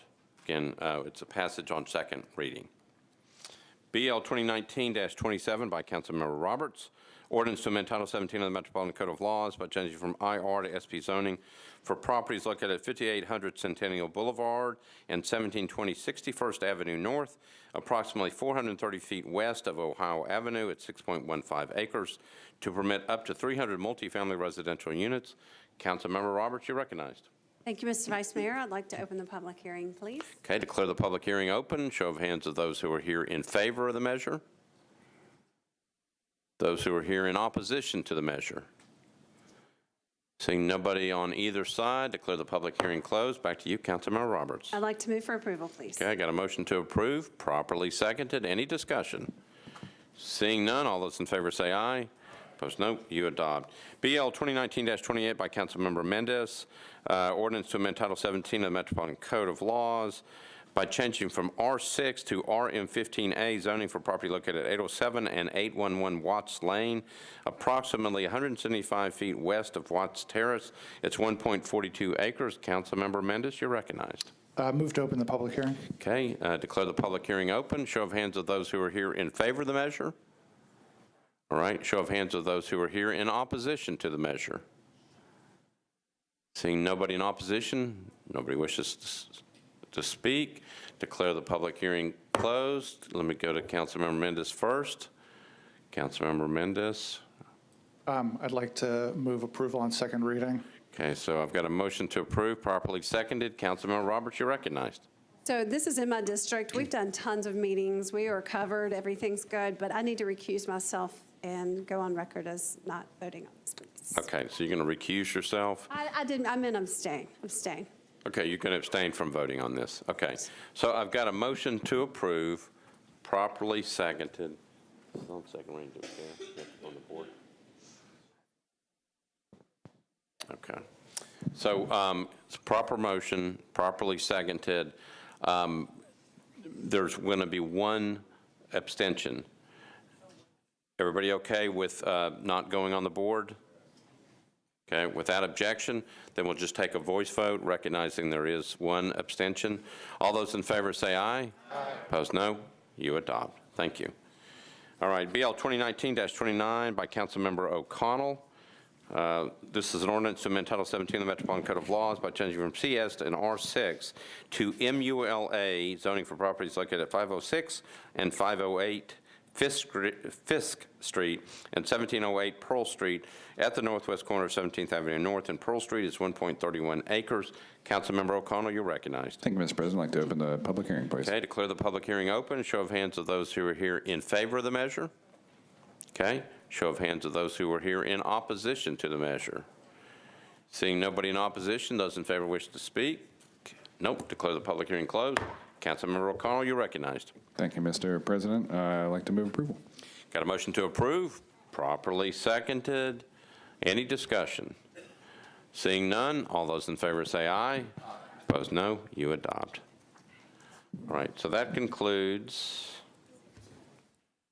bills on public hearing. We are now on resolutions. We do have a consent calendar. Let me go through what's on the consent calendar. Make sure we have everything clear. So resolution RS 2019-44 is not on the consent agenda, but starting with RS 2019 through -55 all the way through RS 2019-81-81, those are all on the consent agenda. Let me repeat that. The first measure under resolutions, RS 2019-44, is not on the consent agenda. Everything starting with RS 2019-55 all the way to RS 2019-81, which is on page 9 of your agenda, is on the consent calendar. Then starting with RS 2019-82, which we've already taken up, that's not on the consent agenda. RS 2019-83 is not on the consent agenda. 2019-84 is not on the consent agenda. And RS 2019-85 is not on the consent agenda. RS 2019-86 and RS 2019-87 are on the consent agenda. All right, so let me get you on microphone. Councilmember Glover? Move to pull 86 and 87. Okay. All right, so RS 2019-86 and 87 are also not on the consent agenda. Anybody else needing to bump anything off the consent agenda? Councilmember Van Rees, hold on. There you go. I'm just confirming that 83 was removed from consent. 83 was taken off of consent. Okay, make sure. Thank you. All right.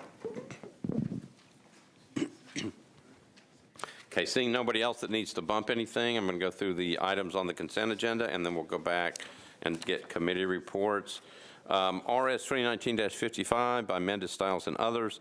Resolution accepting a grant from the Davidson County Mental Health and Veterans Court Assistance Foundation to the Metropolitan Government, acting by and through the Davidson County General Sessions Court, Division 2, to supplement employee salaries and assist in providing direct assistance to Veterans Treatment Court participants. Resolution RS 2019-56, Mendes and Toombs, resolution approving Amendment 1 to a grant from the Tennessee Department of Mental Health and Substance Abuse Services to the Metropolitan Government, acting by and through the Davidson County General Sessions Court, to provide Tennessee Certified Recovery Court Program collection of participant data utilizing the Tennessee Web-based Information Technology System to assist the state in meeting federal reporting requirements. Resolution RS 2019-57 by Mendes and Toombs, resolution approving Amendment 1 to a grant from the State of Tennessee Department of Mental Health to the Metropolitan Government of Nashville and Davidson County for the state trial courts to provide the Tennessee Certified Recovery Court Program to enable the establishment of adult and juvenile drug court programs to address the needs of nonviolent offenders. Resolution RS 2019-58 by Mendes, Hausler, and others, resolution approving Amendment 1 to a grant contract for constructing affordable housing approved by RS 2017-965 between the Metropolitan Government, acting by and through the Metropolitan Housing Trust Fund Commission, and Mending Hearts. Resolution RS 2019-59 by Councilmember Mendes, Pulley, and others, resolutioning an enhancing language and other access to services grant from the U.S. Department of Justice Office for Victims of Crime to the Metropolitan Government, acting by and through the Office of Family Safety, to enhance language access services for crime victims in order to break down barriers that prevent individuals from reporting crimes. RS 2019-60 by Mendes, Pulley, and others. Resolution accepting a grant from the State of Tennessee Department of Mental Health and Substance Abuse Services to the Metropolitan Government of Nashville and Davidson County through the Office of Family Safety for the Tennessee Human Trafficking Court Program Cherished Hearts, which considers the needs of victim defendants and seeks to address those needs. RS 2019-61 by Mendes, Hart, and others. Resolution accepting a grant from the State of Tennessee Department of Health to the Metropolitan Government acting by and through the Metropolitan Board of Health to promote the proper use of all recommended vaccines and respond to vaccine-preventable diseases in collaboration with the CDC and other partners. Resolution RS 2019-62 by Mendes, Hurt, and others. Resolution approving Amendment 1 to a Healthy Start Initiative eliminating racial ethnic disparities grant from the U.S. Department of Health and Human Services to the Metropolitan Government acting by and through the Metropolitan Board of Health to provide a variety of services in reducing infant mortality for pregnant and parenting women. Resolution RS 2019-63 by Mendes, Hurt, and others. Resolution approving a grant agreement of the Homeless Management Information Systems grant between the U.S. Department of Housing and Urban Development and the Metropolitan Social Services Department Homeless Impact Division to contribute to the national effort to end homelessness. RS 2019-64 by Mendes, Hurt, and Stiles. A resolution accepting a grant from the Dorothy Kate and Thomas F. Friss Foundation to the Metropolitan Government for the use and benefit of the Metro Nashville Social Services Commission, Metro Homeless Impact Division to benefit the House Nashville program. RS 2019-65 by Henderson, Mendes, and others. A resolution accepting a grant from the Friends of Warner Parks to the Metropolitan Government acting by and through the Metropolitan Nashville Parks and Recreation Department to provide a sand bin and portalet filled blinds at the Percy Warner Golf Course. Resolution RS 2019-66 by Councilmember Mendes. Resolution authorizing the Metropolitan Department of Law compromise and settle the personal injury claim of Jessica L. Douglas against the Metropolitan Government of Nashville and Davidson County in the amount of $15,000, said amount to be paid out of the Self-Insured Liability Fund. Resolution RS 2019-67 by Councilmember Mendes. Resolution authorizing the Metropolitan Department of Law to compromise and settle the personal injury claim of Abdul Rahman L. Amari against the Metropolitan Government of Nashville and Davidson County in the amount of $38,500, said amount to be paid out of the Self-Insured Liability Fund. Resolution RS 2019-68 by Councilmember Mendes. Resolution authorizing the Metropolitan Department of Law compromised and settled the personal injury claim of Douglas E. Doss against the Metropolitan Government of Nashville and Davidson County in the amount of $18,000. That said amount to be paid out of the Self-Insured Liability Fund. RS 2019-69 by Councilmember Mendes. Resolution authorizing the Metropolitan Department of Law to compromise and settle the personal injury claim of Sir McCutcheon against the Metropolitan Government of Nashville and Davidson County in the amount of $12,500. Said amount to be paid out of the Self-Insured Liability Fund.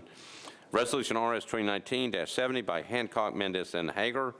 Resolution accepting a grant from Jarvis Signs to the Metropolitan Government acting by and through the Metropolitan Nashville Parks and Recreation Department to provide a memorial sign in honor of Metro Police Officer Eric Mumma near the Neely's Bend Boat Ramp in Peeler Park. Resolution RS 2019-71 by Councilmembers Mendes, Pulley, and others. Resolution accepting a DNA capacity enhancement and backlog reduction program grant from the U.S. Department of Justice to the Metropolitan Government, acting by and through the Metropolitan Nashville Police Department, to assist in the purchase of DNA laboratory processing software to increase the efficiency and effectiveness of the Forensic Biology Unit. RS 2019-72 by Mendes, Pulley, and others. Resolution accepting the Edwin Byrne Memorial Justice Assistance Grant from the U.S. Department of Justice to the Metropolitan Government, acting by and through the Metropolitan Nashville Police Department for specialized training and equipment to ensure personnel maintain needed certifications for criminal investigation and crime reduction initiatives. RS 2019-73 by Mendes and Pulley. Resolution approving Amendment 5 to a grant from the State of Tennessee Department of Finance Administration to the Metropolitan Government, acting by and through the Metropolitan Nashville Police Department to support the provision of mental health services and criminal justice systems advocacy to victims of violent crime, RS 2019-74, Mendes, Murphy, and Henderson. Resolution authorizing the Director of Public Property or designee to exercise an option agreement for the purchase of a flood-prone property located at 724 Height Street for Metro Water Services, RS 2019-75, by Murphy, Henderson, and others. Resolution approving an intergovernmental agreement by and between the State of Tennessee Department of Transportation and the Metropolitan Government, acting by and through the Metropolitan Department of Public Works, for a signal maintenance agreement for State Route 1, which is Murfreesboro Road, from Division Street to near Volte Boulevard. It's federal project number HSIP-1 414, state projects number 19021-3253-94 and it's PIN 125526.08. Resolution RS 2019-76 by Mendez and Henderson. Resolution accepting a grant from the Keep Tennessee Beautiful to the Metropolitan Government of Nashville and Davidson County, acting by and through the Metro Public Works Department for additional litter prevention activities. Resolution RS 2019-77, O'Connell, Murphy, and Henderson, a resolution authorizing 4PANT LLC to construct and install an aerial encroachment at 210 4th Avenue North. RS 2019-78, O'Connell, Murphy, and Henderson, resolution authorizing MATS 123 LLC, doing business as Matheson's, to construct and install an aerial encroachment at 123 2nd Avenue North. Resolution RS 2019-79 by O'Connell, Murphy, and Henderson, resolution authorizing 119 South LLC to construct and install an aerial encroachment at 121 3rd Avenue South. RS 2019-80, O'Connell, Murphy, and Henderson, resolution authorizing Complexion Nashville LLC to construct and install an aerial encroachment at 158 Rosa L. Parks Boulevard.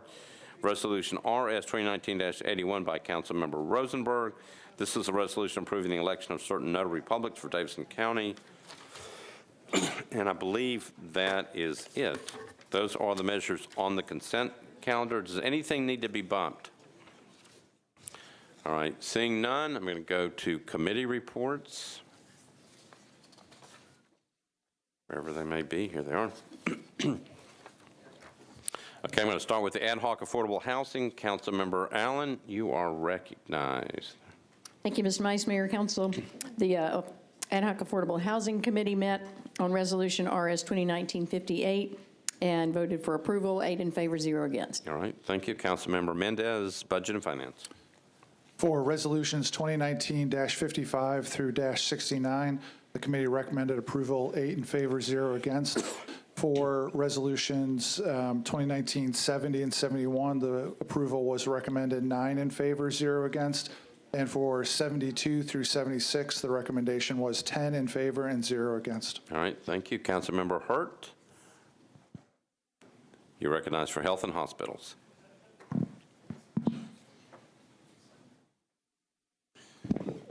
Thank you, Mr. Vice Mayor. You're welcome.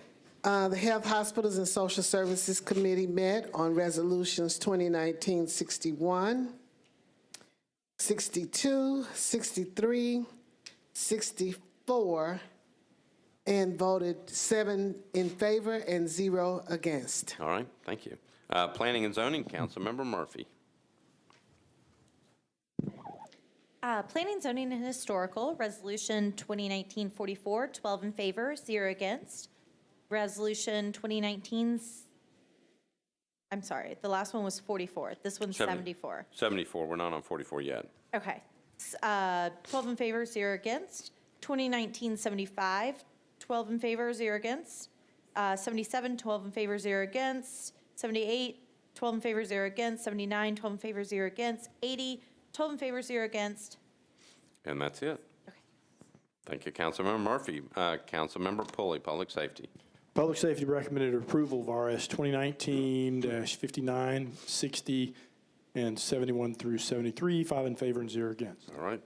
Councilmember Henderson, Public Works.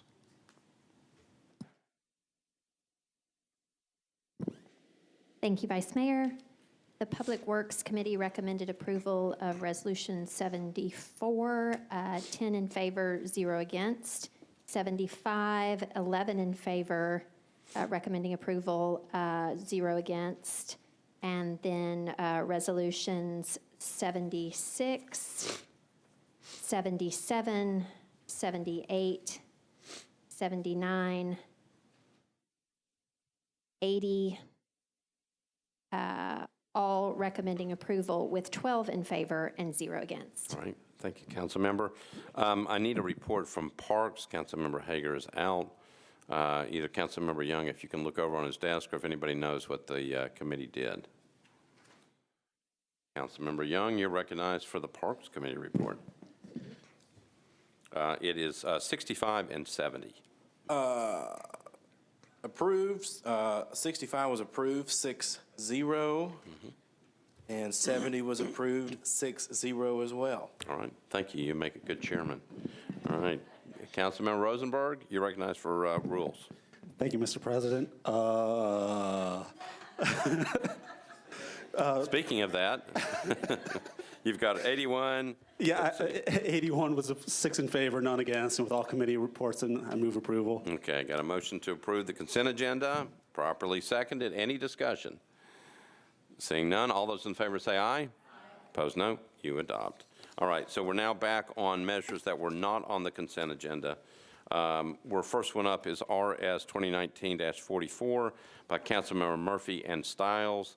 This is a resolution approving an intergovernmental agreement by and between the State of Tennessee Department of Transportation and the Metropolitan Government of Nashville and Davidson County, acting through the Department of Public Works, for a general maintenance agreement for Smart Corridor Phase 2, I-24 from I-440 to State Route 10 in Murfreesboro and State Route 1 from I-24 to State Route 10 in Murfreesboro and various connector routes. Councilmember Murphy, you're recognized. There.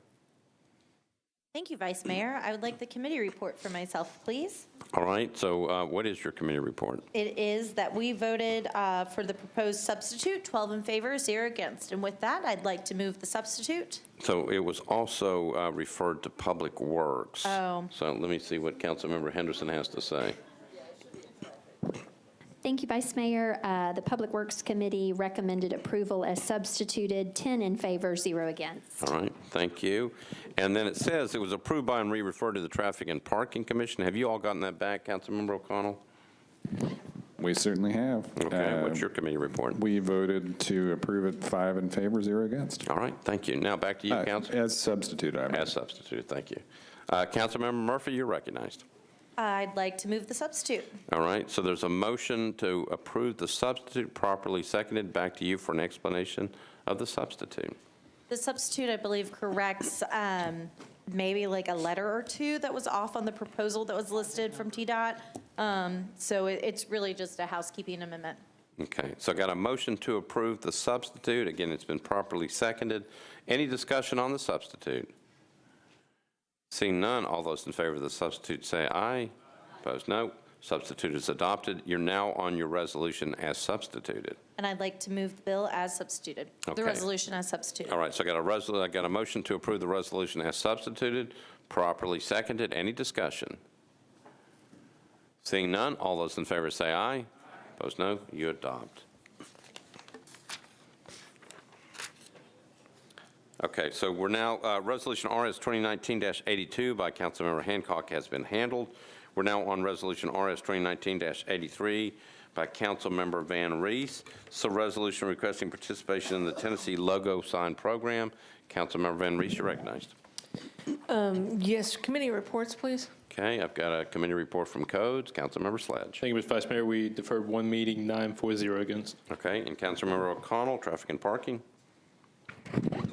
We voted 5 in favor, 0 against for a 1 meeting deferral. Okay. All right, back to you, Councilmember Van Reese. Yes, I'd like to request a 1 meeting deferral with a brief comment. Okay, so I think it gets deferred automatically, but go ahead. I figured, but. Go ahead. I've got Councilmember the Van mic, Reese, you're so. recognized. Yes, I want to thank everyone for their feedback in regard to this particular notion. The logo design project is something that the Tennessee Department of Transportation actually manages. Our neighbors to the west in Memphis and those to the east in Knoxville have asked for this, and I think it's time for Nashville to consider it. There were some qualified questions in regard to making sure that we're not creating some sort of sign litter situation. So we're wanting to make sure that we get all the information to all the council members. You'll be receiving a request from the council office to compile a list of any streets or interchanges that you're not quite sure whether or not this applies to or not. If you could get that back to the council office so that we can make sure and answer those questions directly prior to the next vote. I know that the logo signs will not be installed at any directional interchange, which was something that was particularly of interest in one committee. So with that, I thank you for the automatic deferral, and we'll bring it back again in a couple of weeks. Thanks so much. All right. Thank you, Council Member. Okay, so we're now on Resolution RS 2019-84 by Councilmember Hall. So resolution requesting the Metropolitan Water Services Department upgrade, retrofit, and/or construct all existing culverts, inlets, storm drains, and ditches within the T2 Rural Neighborhood Policy and T3 Suburban Neighborhood Policy to current stormwater management manual standards by January 1st, 2025. Councilmember Hall, you're recognized.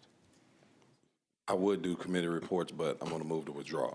All right, so there's a motion, there's a withdraw. motion to withdraw. Yes. Properly seconded. Any discussion on the motion to withdraw? Have to get committee reports, do you care? So the motion is to withdraw. Again, properly seconded. Any discussion? Seeing none, all those in favor say aye. Opposed, no.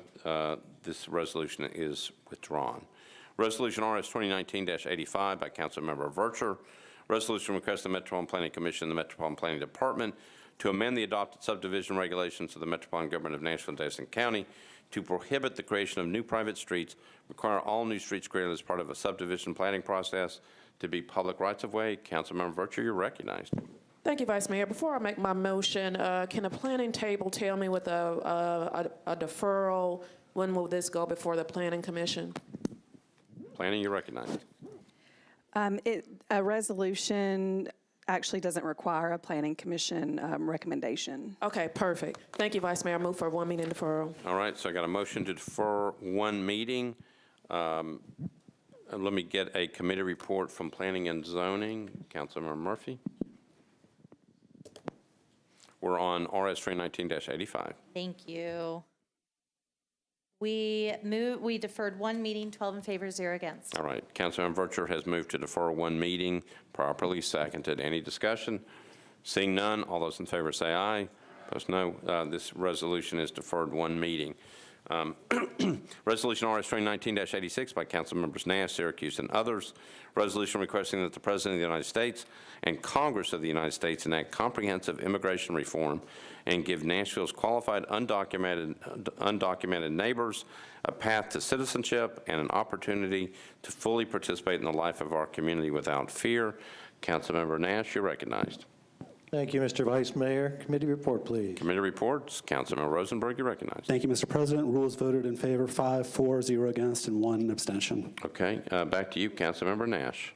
I would move for passage, if I might speak just a moment on the... All right, so I got a motion to pass, properly seconded. Back to you. When I was first elected, former council member Randy Foster sent me a little essay that he had entitled, What a Council Member Isn't. And one of the points he made was that if you want to, speak to federal issues, then you probably need to run for Congress, not for Metro Council. But I think the immigration issue is maybe one of the exceptions to that rule, in that the failure on the part of the federal government to address this issue falls hardest on local government. We're the ones that have to suffer increased crime when people are afraid to report crimes and perpetrators go unprosecuted and left at large.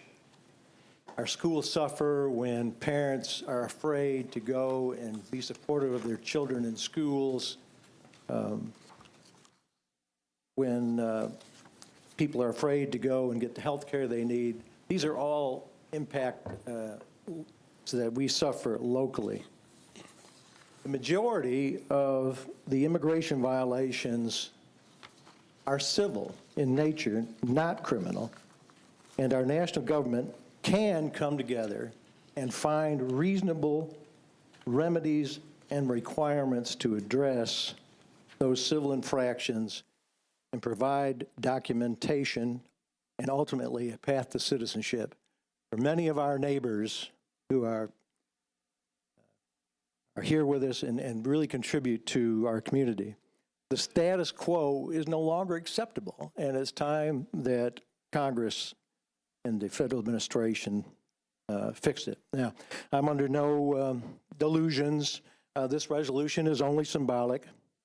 However, I hope that our immigrant families and neighbors see this resolution as symbolic of our appreciation for their contributions to the cultural fabric that they brought to our community.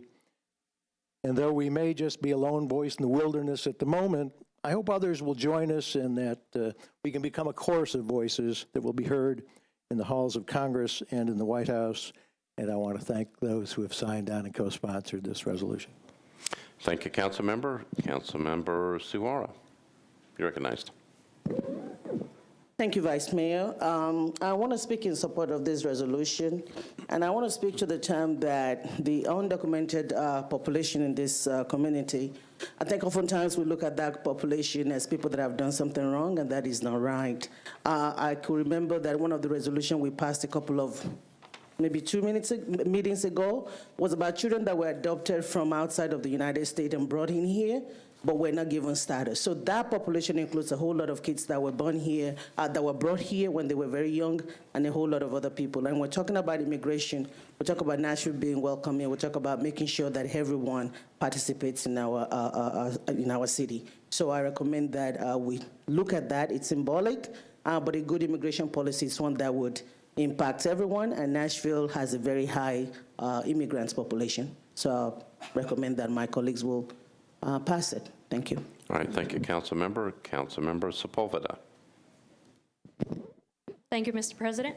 I would like to applaud Councilmember Nash for bringing this forth, and I would encourage everyone to vote for this.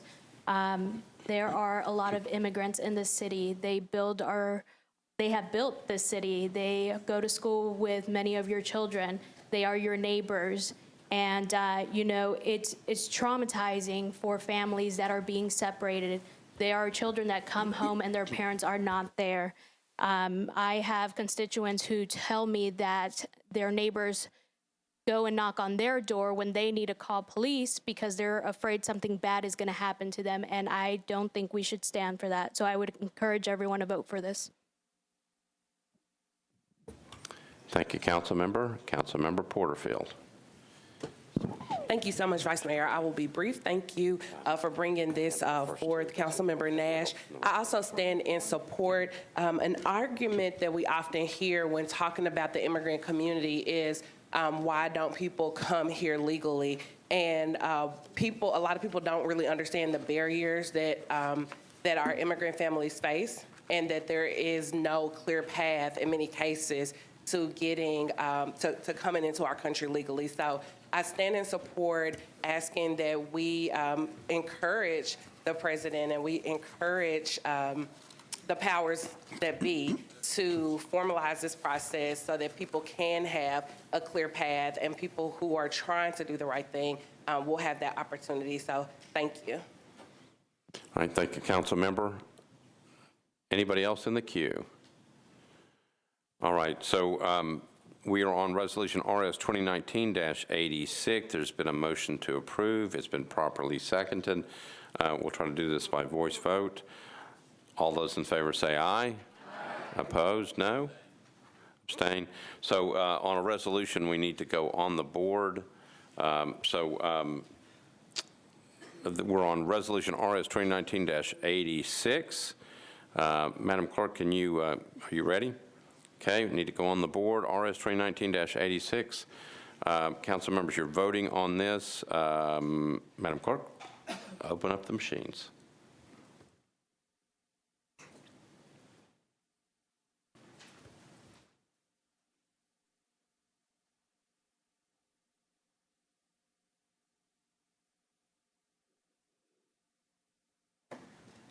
Okay, everybody vote. Who wants to vote? Right, Madam Clerk, close the machines, take the vote. 34 in favor and 3 abstentions. Okay, so the resolution RS 2019-86 passes. All right, we're on Resolution RS 2019-87 by Council Members Withers, Young, and others. Resolution recognizing November 20th, 2019 as Transgender Day of Remembrance in Nashville and Davidson County, Tennessee. Councilmember Withers, you're recognized. Thank you, Mr. Vice Mayor. Could I please get committee reports? You certainly can. Councilmember Rosenberg, you're recognized. Thank you, Mr. President. Rules voted unanimously and enthusiastic, 6-4, none against. All right, Councilmember Withers, you're recognized. Thank you, Mr. Vice Mayor. I, first of all, would like to thank the many co-sponsors of this resolution, the newly formed LGBTQ caucus. Presented this as a piece of legislation this time. This is for for those who are newer to the council, this is at least the third time that I know of that a very similar resolution of this has been brought before the council. I'm not certain what the objection would be, and that actually would be one of the things that I would request of you, Mr. Vice Mayor, is I'd be willing to open this to discussion from others. I'm really curious to know what objection there might be to passing this resolution from members, and if I may ask that as a point of privilege, I'd love to just listen to that concern and have an opportunity to respond to it. All right, so Councilmember Withers has moved for approval of Resolution RS 2019-87, properly seconded. Anybody wish to discuss this measure?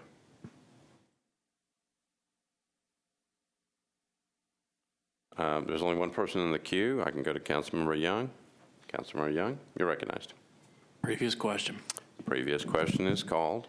All those in favor of the previous question say aye. Aye. Opposed, no. Previous question prevails. We're on. Okay, so we're back up on the board. Madam Clerk, if you can, we're voting on Resolution RS 2019-87. If you can open up the machines.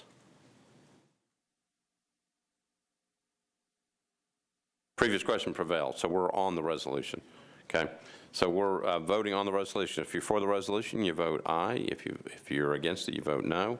Or if you want to, you can abstain. Okay, Madam Clerk, you ready? Open up the machines.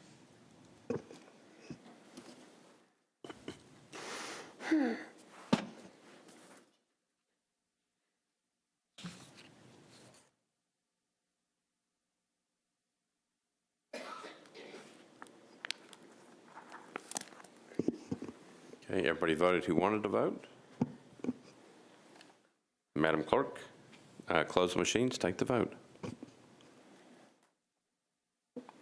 34 in favor and 2 abstentions. Okay, so the resolution prevails. The reason we go on the board is under Rule 38 on roll call votes. I'm supposed to call a roll call vote when there's an abstention or a negative vote on a resolution or on an ordinance on second and third readings. So Resolution RS 2019-87 passes. All right, that concludes the resolutions. We have one late filed resolution. I believe that's Councilmember Mendez. Councilmember, you're recognized. It's in the package, and I guess I need to move to suspend the rules. Yeah, so there's a motion to suspend the rules. I think this was probably brought before the Rules Committee. Councilmember Rosenberg, you're recognized. Thank you, Mr. President. It came to rules, and we're good to go. Okay, so back to you, Councilmember Mendez. If you could just explain what it is, and then we'll see if there's any objection. Sure. So this is some funding that goes to the VOCA Law Enforcement Victim Coordinator Program, and due to administrative delays, if we waited beyond this meeting, it would impact the amount of the funding. That's the nature of the urgency, and with that, I'd move approval of this resolution. All right, so there's a motion to approve. First, we have to make sure we get the suspension of the rules. Any objection to suspension of the rules? Seeing none, okay, so your motion is proper. And I don't believe it went to any committee, so I just move approval. That's fine. There's a motion to approve, properly seconded. Any discussion? Councilmember Benedict, you're recognized. Thank you, Vice Mayor.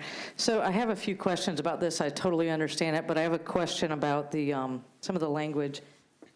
Let me just kind of back up. My main questions are, this is for a 3-year program, and what happens after that 3-year time period? This obviously, this is a fantastic program. I'm excited to see this, but I am curious what happens. Do we let this person go after 3 years, or will the city become responsible for them? Mr. Cooper? I have not reviewed since it's late, we didn't review it for purposes of the analysis, but this is a program that's been in place for some time, so it's been extended over the years. So I would expect that at the end of the term, the grant would be extended. If it wasn't, then the police department would have to make the determination whether to continue funding it with just regular funds out of their operating budget. Okay, thank you. That's all. Is that it? Okay. Thank you, Council Member. Any other questions? Seeing none, we're back on the motion to approve. It's been properly seconded. All those in favor say aye. Opposed, no. You adopt. All right, that concludes matters on resolutions. We're now on bills on introduction and first reading. So we'll take them as a package unless anything needs to be bumped. Councilmember Mendez, you're recognized. I would like to take BL 2019-11 off of the consent reading of them. Okay, so 2019-11 gets bumped. Councilmember Rosenberg, you're recognized. Thank you, Mr. President. 48 off consent, please. Okay. So BL 2019-48 comes off of the bills on introduction. They'll be taken separately. Anything else that needs to be taken off? Okay, seeing none. Okay, so besides BL 2019-11 and BL 2019-48, we'll take all the measures, unless there's objection, we'll take them all at the same time. All ordinances on first reading in one vote. Is there a motion to adopt with the exception of those two? It's got a motion to adopt, properly seconded. Any objections? Seeing none. All in favor say aye. Opposed, no. So you adopted, the motion to adopt is approved. So now we go back. We approved everything on first reading except for these two. We'll take them separately.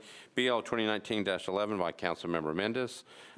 It's an ordinance approving Amendment 3 to the ground lease for Rose Park between the Metropolitan Government of Nashville and Davidson County, acting by and through the Department of Parks and Recreation and Belmont University, and approving a new ground lease between the Metropolitan Government of Nashville and Davidson County, acting through the Board of Public Education and Belmont University for the construction operation of an indoor batting and locker training facility. Councilmember Mendez, you're recognized. Thank you. I'd like to defer first reading for one meeting with a brief explanation. All right, so I got a motion to defer one meeting, properly seconded. Back to you for discussion. And so just briefly, I know there's a lot of council members that are interested in this one. At this point, there's a requirement for there to be an appraisal associated with this bill before it can move forward, and that hasn't been presented to the council yet, so that needs to be remedied.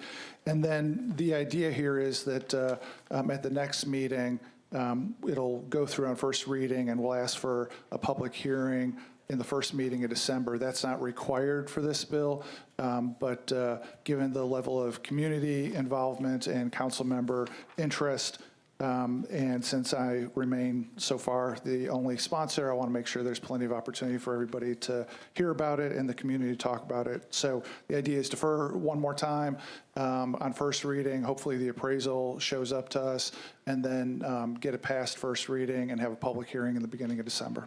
Thank you. All right, so the motion is to defer one meeting, again, properly seconded. Any other discussion? Second? Great.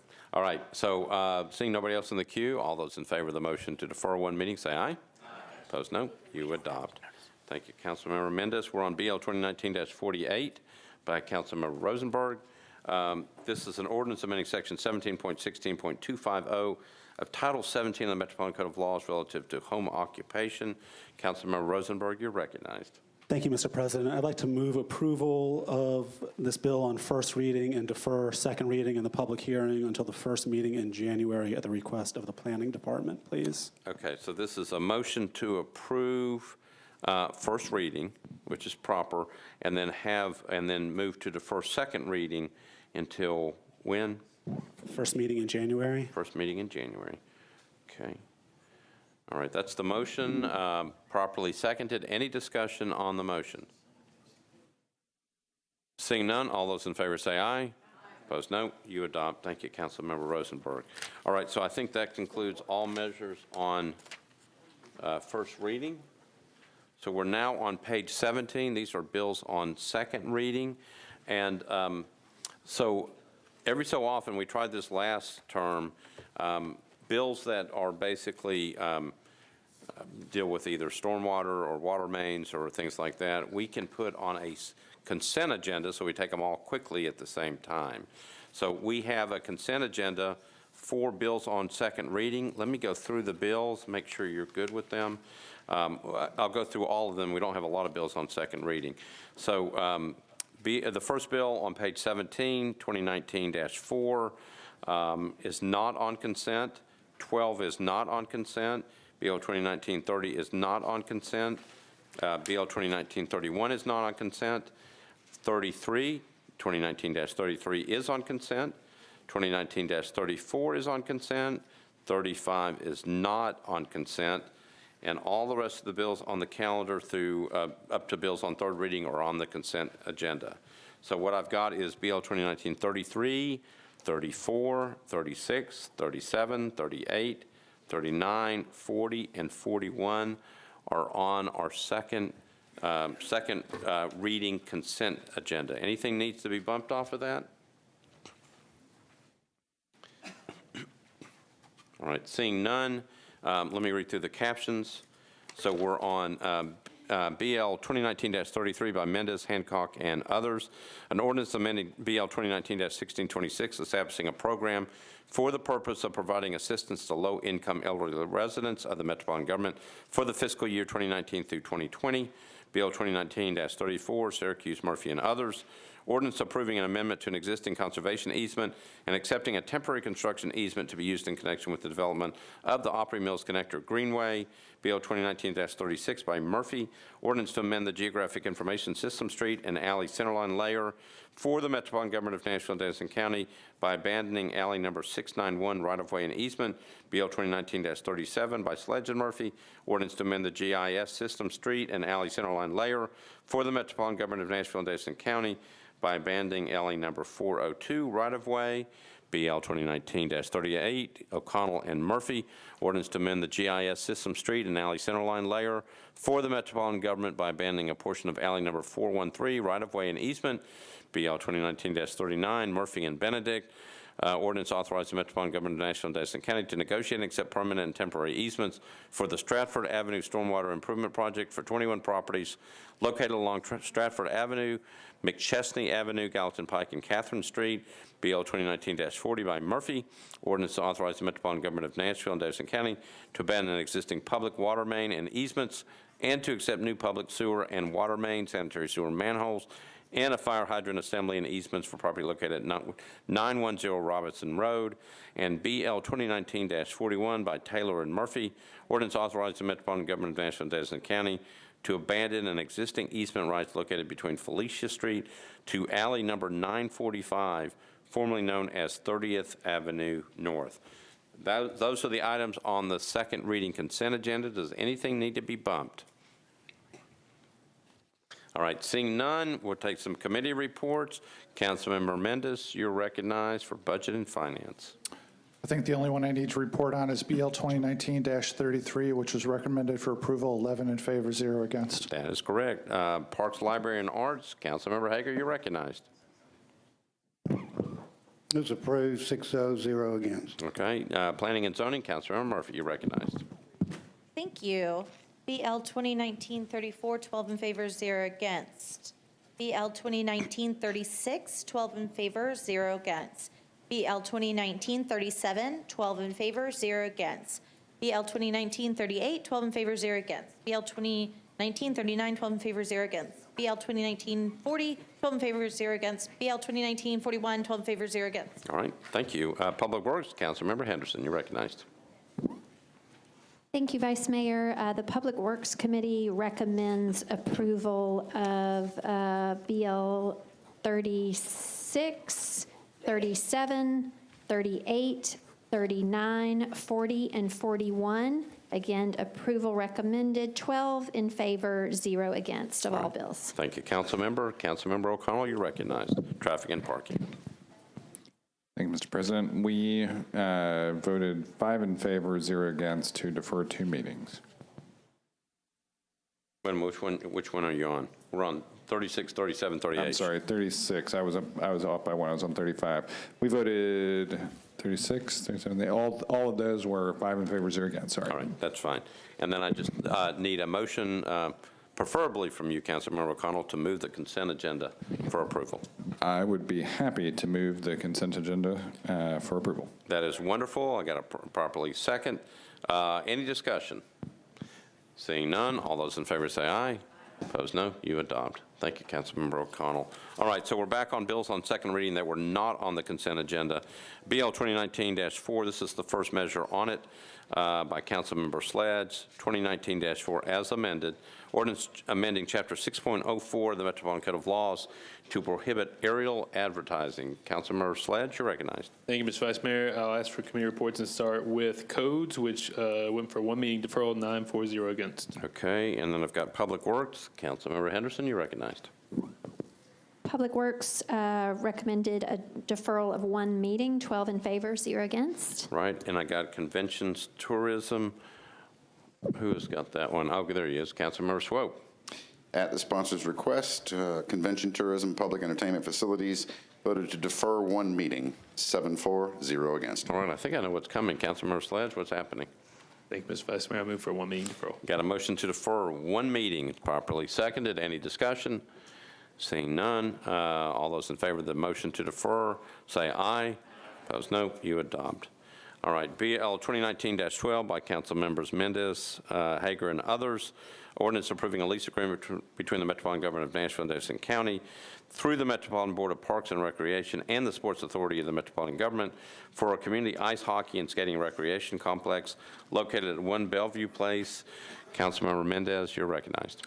On this one, Budget and Finance Committee approved an amendment, 11 in favor, 0 against, and the bill as amended, 11 in favor, 0 against. I request the remaining committee reports. Okay, got Parks and Library. Councilmember Hager, you're recognized. Parks approved the proposed amendment 6-4, 0 against, and approves the amended bill 6-0, 0 against. All right, thank you. Councilmember Murphy, Planning and Zoning. It was 11 in favor, 1 against. Okay, so it's 11-1 on Correct. BL 2019-12. Correct. 11 in favor, 1 against. 1 against. Okay, Councilor Mendez, you're recognized. I'd like to move the amendment. Okay, so I've got a motion to approve the amendment, properly seconded. Back to you for explanation on the amendment. I guess I would ask the council director, Mr. Cooper, to talk to us about the amendment. Okay. Sure. The amendment makes 5 changes to the lease agreement. First, it incorporates the facility management and use agreement that is between the Sports Authority and the operator of the ice rink. It incorporates that agreement into this lease agreement. It adds a provision providing that any assignment of the lease would require approval of the council.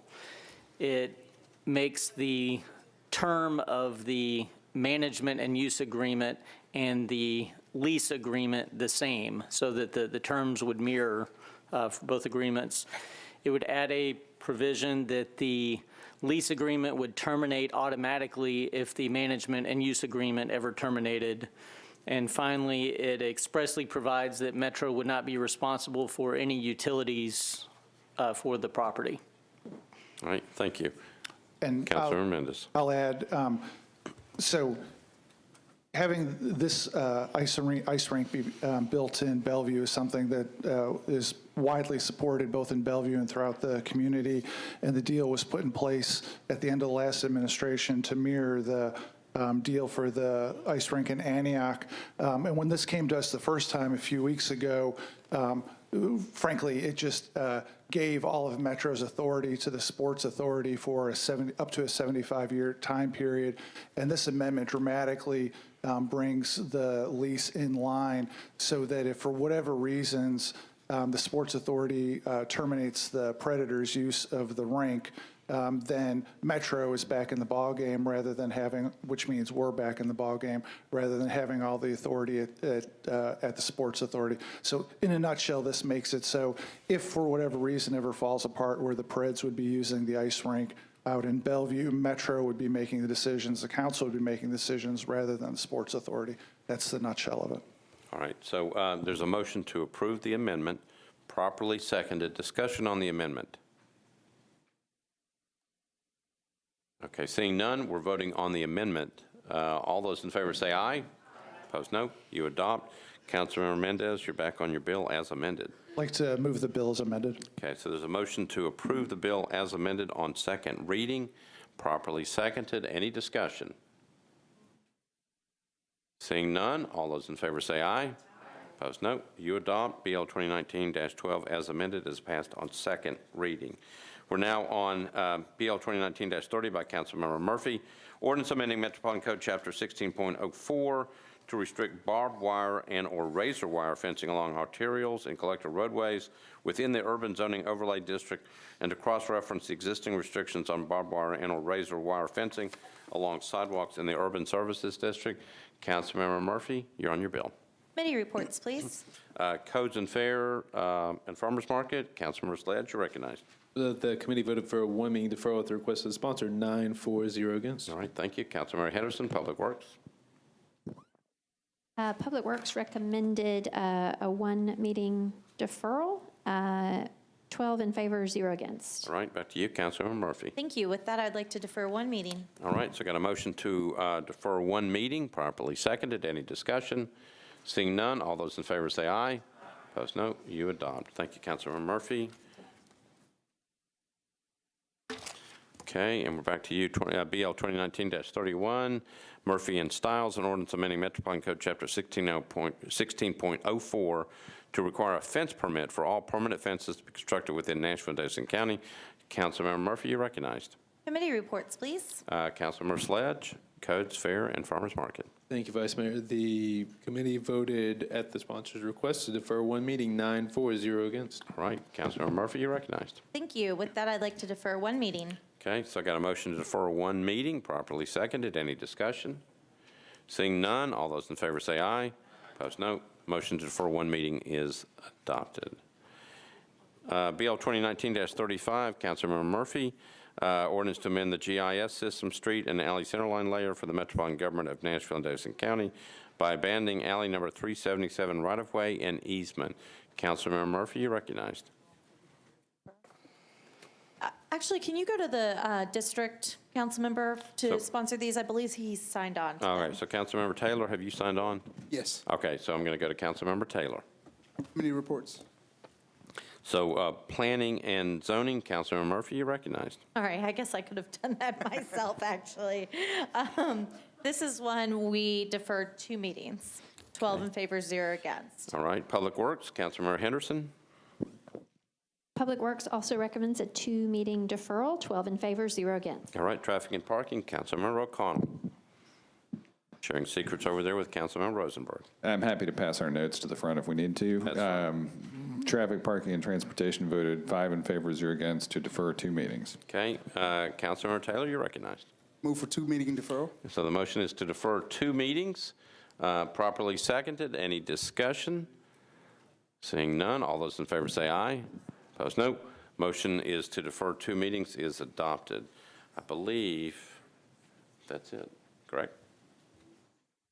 All right, so that completes all bills on second reading. We're now on bills on third reading. We're BL 2019-1 as amended. Councilmember Sledge, O'Connell, and Stiles. Ordinance to amend sections 1.01, .030, and 12.08.170 of the Metropolitan Code of Laws relative to parking fines. Councilmember Sledge, you're recognized. Thank you, Mr. Vice Mayor. Move approval. Okay, got a motion to approve, properly seconded. Any discussion? Seeing none, all those in favor say aye. Opposed, no. You adopt. Thank you, Councilmember. BL 2019-2 by Councilmember Sledge. Ordinance amending section 2.212.030 of the Metropolitan Code of Laws to modify valuation limits for the blighted property grant programs. Councilmember Sledge, you're recognized. Thank you, Mr. Vice Mayor. I think this went back to Budget and Finance for an amendment consideration. All right, so Councilmember Mendez, do you have a committee report? If I do, I don't know what it is. All right. Did it come back there? Well, Mr. Cooper says it did not go before the committee. Okay, so then I'll move Amendment 1. Councilman Glover, I think, has, and I think he wanted to chat about it. Okay, do you want me to defer? Do you want me to recognize Councilmember Yes, Glover? please. Okay, Councilmember Glover, you're recognized. Okay, thank you, Vice Mayor. Just very quickly, Mr. Cooper, can you just kind of give a brief explanation of what the amendment does here and the purpose of it, please? So the amendment just makes it very clear that this ordinance doesn't actually appropriate any additional funds for the program. The funding was carried forward in the budget, and the amount of money that was included in the budget remains the same. Okay. and I won't speak on behalf of the sponsor, but I think everybody was fine with that. And so with that, I move the amendment, Vice Mayor. All right, so I got a motion to approve the amendment by Councilmember Glover, properly seconded. Any discussion on the amendment? Councilmember Sledge? Okay, so we're on the amendment. Seeing nobody in the queue, all those in favor of the amendment say aye. Opposed, no. You adopt Councilmember Glover's amendment. So now, Councilmember Sledge, you're on your bill as amended. I will move my bill as amended. Okay, so Councilmember Sledge moved his bill as amended, properly seconded. Any discussion? Seeing none, all those in favor say aye. Opposed, no. You adopt.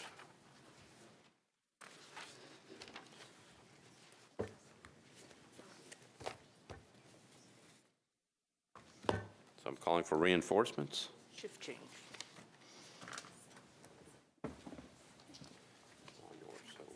It's just this. You should be fine with this script. Very good. All right, my friends, home stretch.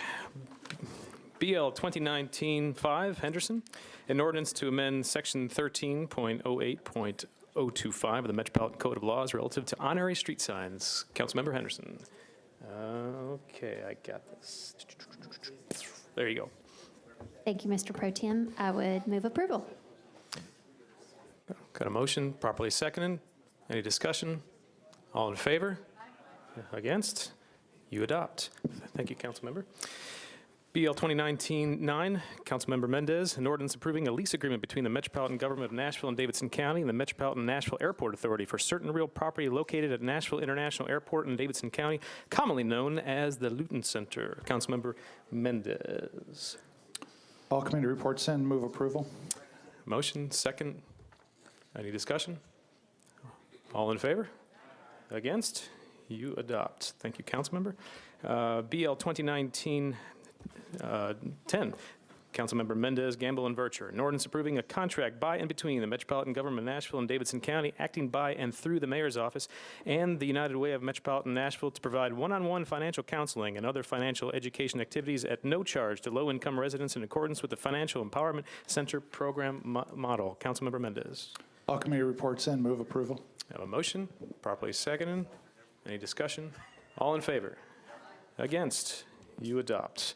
Very good. BL 2019-13, Councilmembers Hurt and Pulley. An ordinance approving an agreement between the Nashville Fire Department and Vanderbilt University Medical Center for the clinical training of Vanderbilt residents. Councilmember Hurt. Thank you, Mr. Speaker. All committee reports are in. I move for approval. I have a motion, properly seconded. All in favor?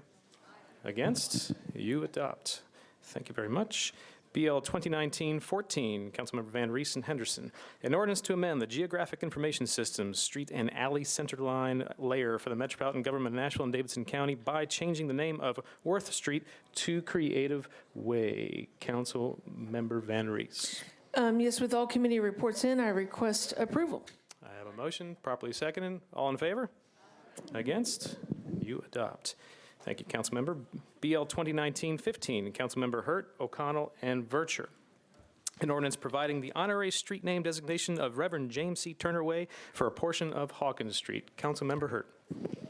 Thank you, Mr. Speaker. First, I'd like to thank Councilman O'Connell, Council Lady Virtue, and Council Lady Allen for signing on to this bill. Reverend James Turner was wonderful activist and community advocate in the South Nashville community, and very deserving of this award, of this recognition. So with the committee reports being in, I move for approval. I have a motion, second. Any discussion? All in favor? Against? You adopt. BL 2019-16, Councilmember Hager and Henderson, an ordinance to amend the Geographic Information System Street and Alley Centerline layer for the Metropolitan Government of Nashville and Davidson County by abandoning an unnumbered alley, right-of-way, and easement. Councilmember Hager. All committee reports in, move for passage. I have a motion, properly seconded. All in favor? Against? You adopt. BL 2019-17, Councilmember Benedict and Henderson, an ordinance authorizing the Metropolitan Government of Nashville and Davidson County to abandon existing sanitary sewer main, sanitary sewer manhole, and easements for the 3 properties located at 1307 McGavick Pike and 2300 and 2302 Riverside Drive. Councilmember Benedict.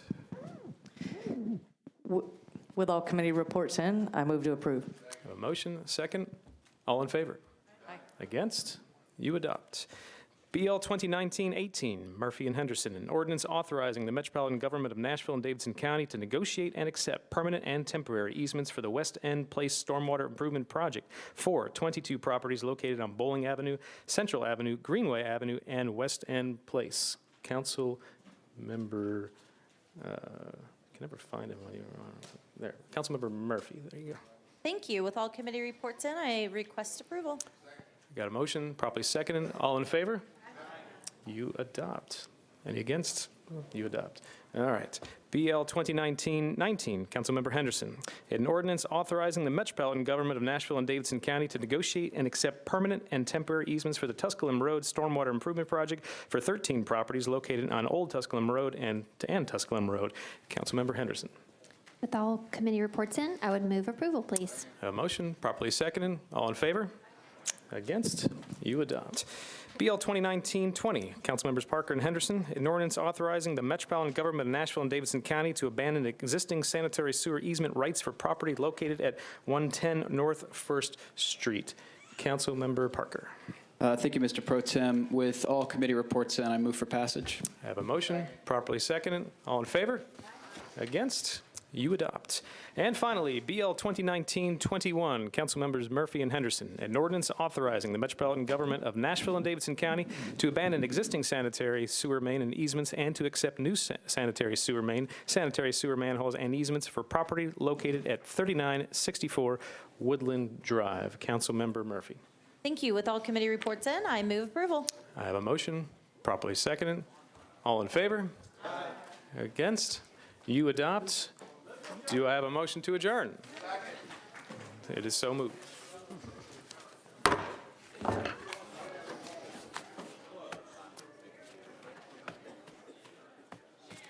Well done. Yes.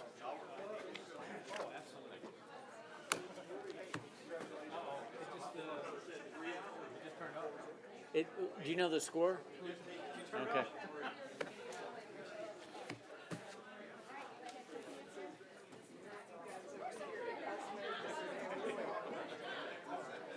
Yeah. So.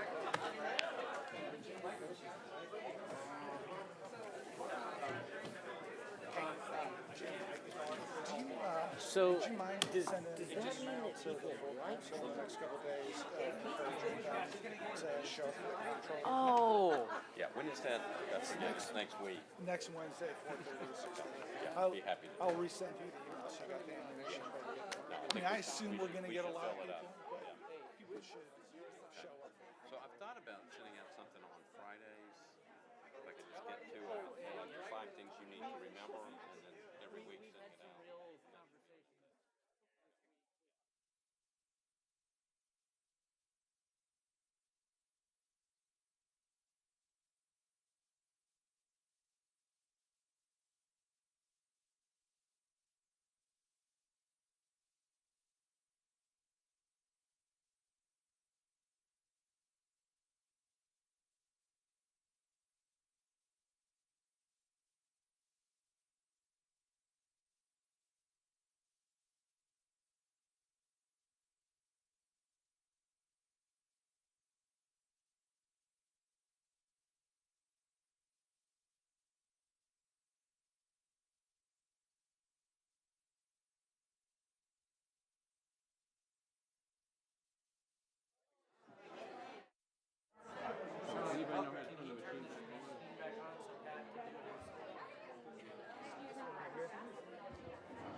Testing 1, 2. Can you hear me?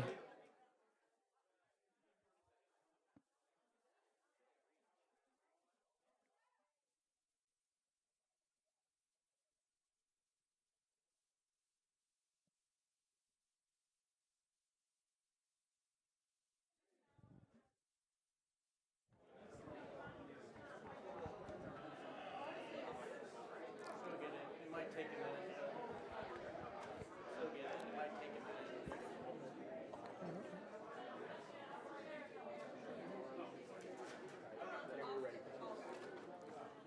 Good evening once again, everyone. I'm Pat Nolan, the announcer for tonight's live council coverage. The council has now concluded about a 2-hour and 40-minute meeting. Headlining it is on a 22-page agenda is approval by the council to fill a vacancy on the 9-member Metro School Board. Frida Player Peters, a former Service Employee International Union leader and a former staffer for both Mayor David Riley and for Mayor Cooper, got 26 votes tonight among the council, 14 votes for Kevin Stacy, a former Metro Public School Administrator. So she will take the position held by Will Pinkston in District number 7, considered to be the most diverse district as it spreads across the county. Council also filled 3 vacancies tonight. First on the Education Commission, Jane Coleman-Cothan with 23 votes, Bernard Pickney with 36, and Denise Pridemore with 23. They're all receiving a majority of the vote. They received those 3 positions on the Education Commission. The Industrial Development Board had 3 places to fill. Anthony Davis, a former member of the council, was confirmed tonight for that, along with Sarah Hannum. She also got 36 votes from the council and 30 votes for Tequila Johnson. There is one other additional resignation and opening on the Industrial Development Board. The council will be taking nominations for that at its next meeting coming up later this month. In addition, by unanimous vote without dissent, the council confirmed Mayor John Cooper's appointment of former State Attorney General Bob Cooper to be Metro's legal director. This is one of only 2 members of the mayor's cabinet that must be approved by the full council. That was done unanimously, as was done for the finance director, Kevin Crumbo, at the last meeting.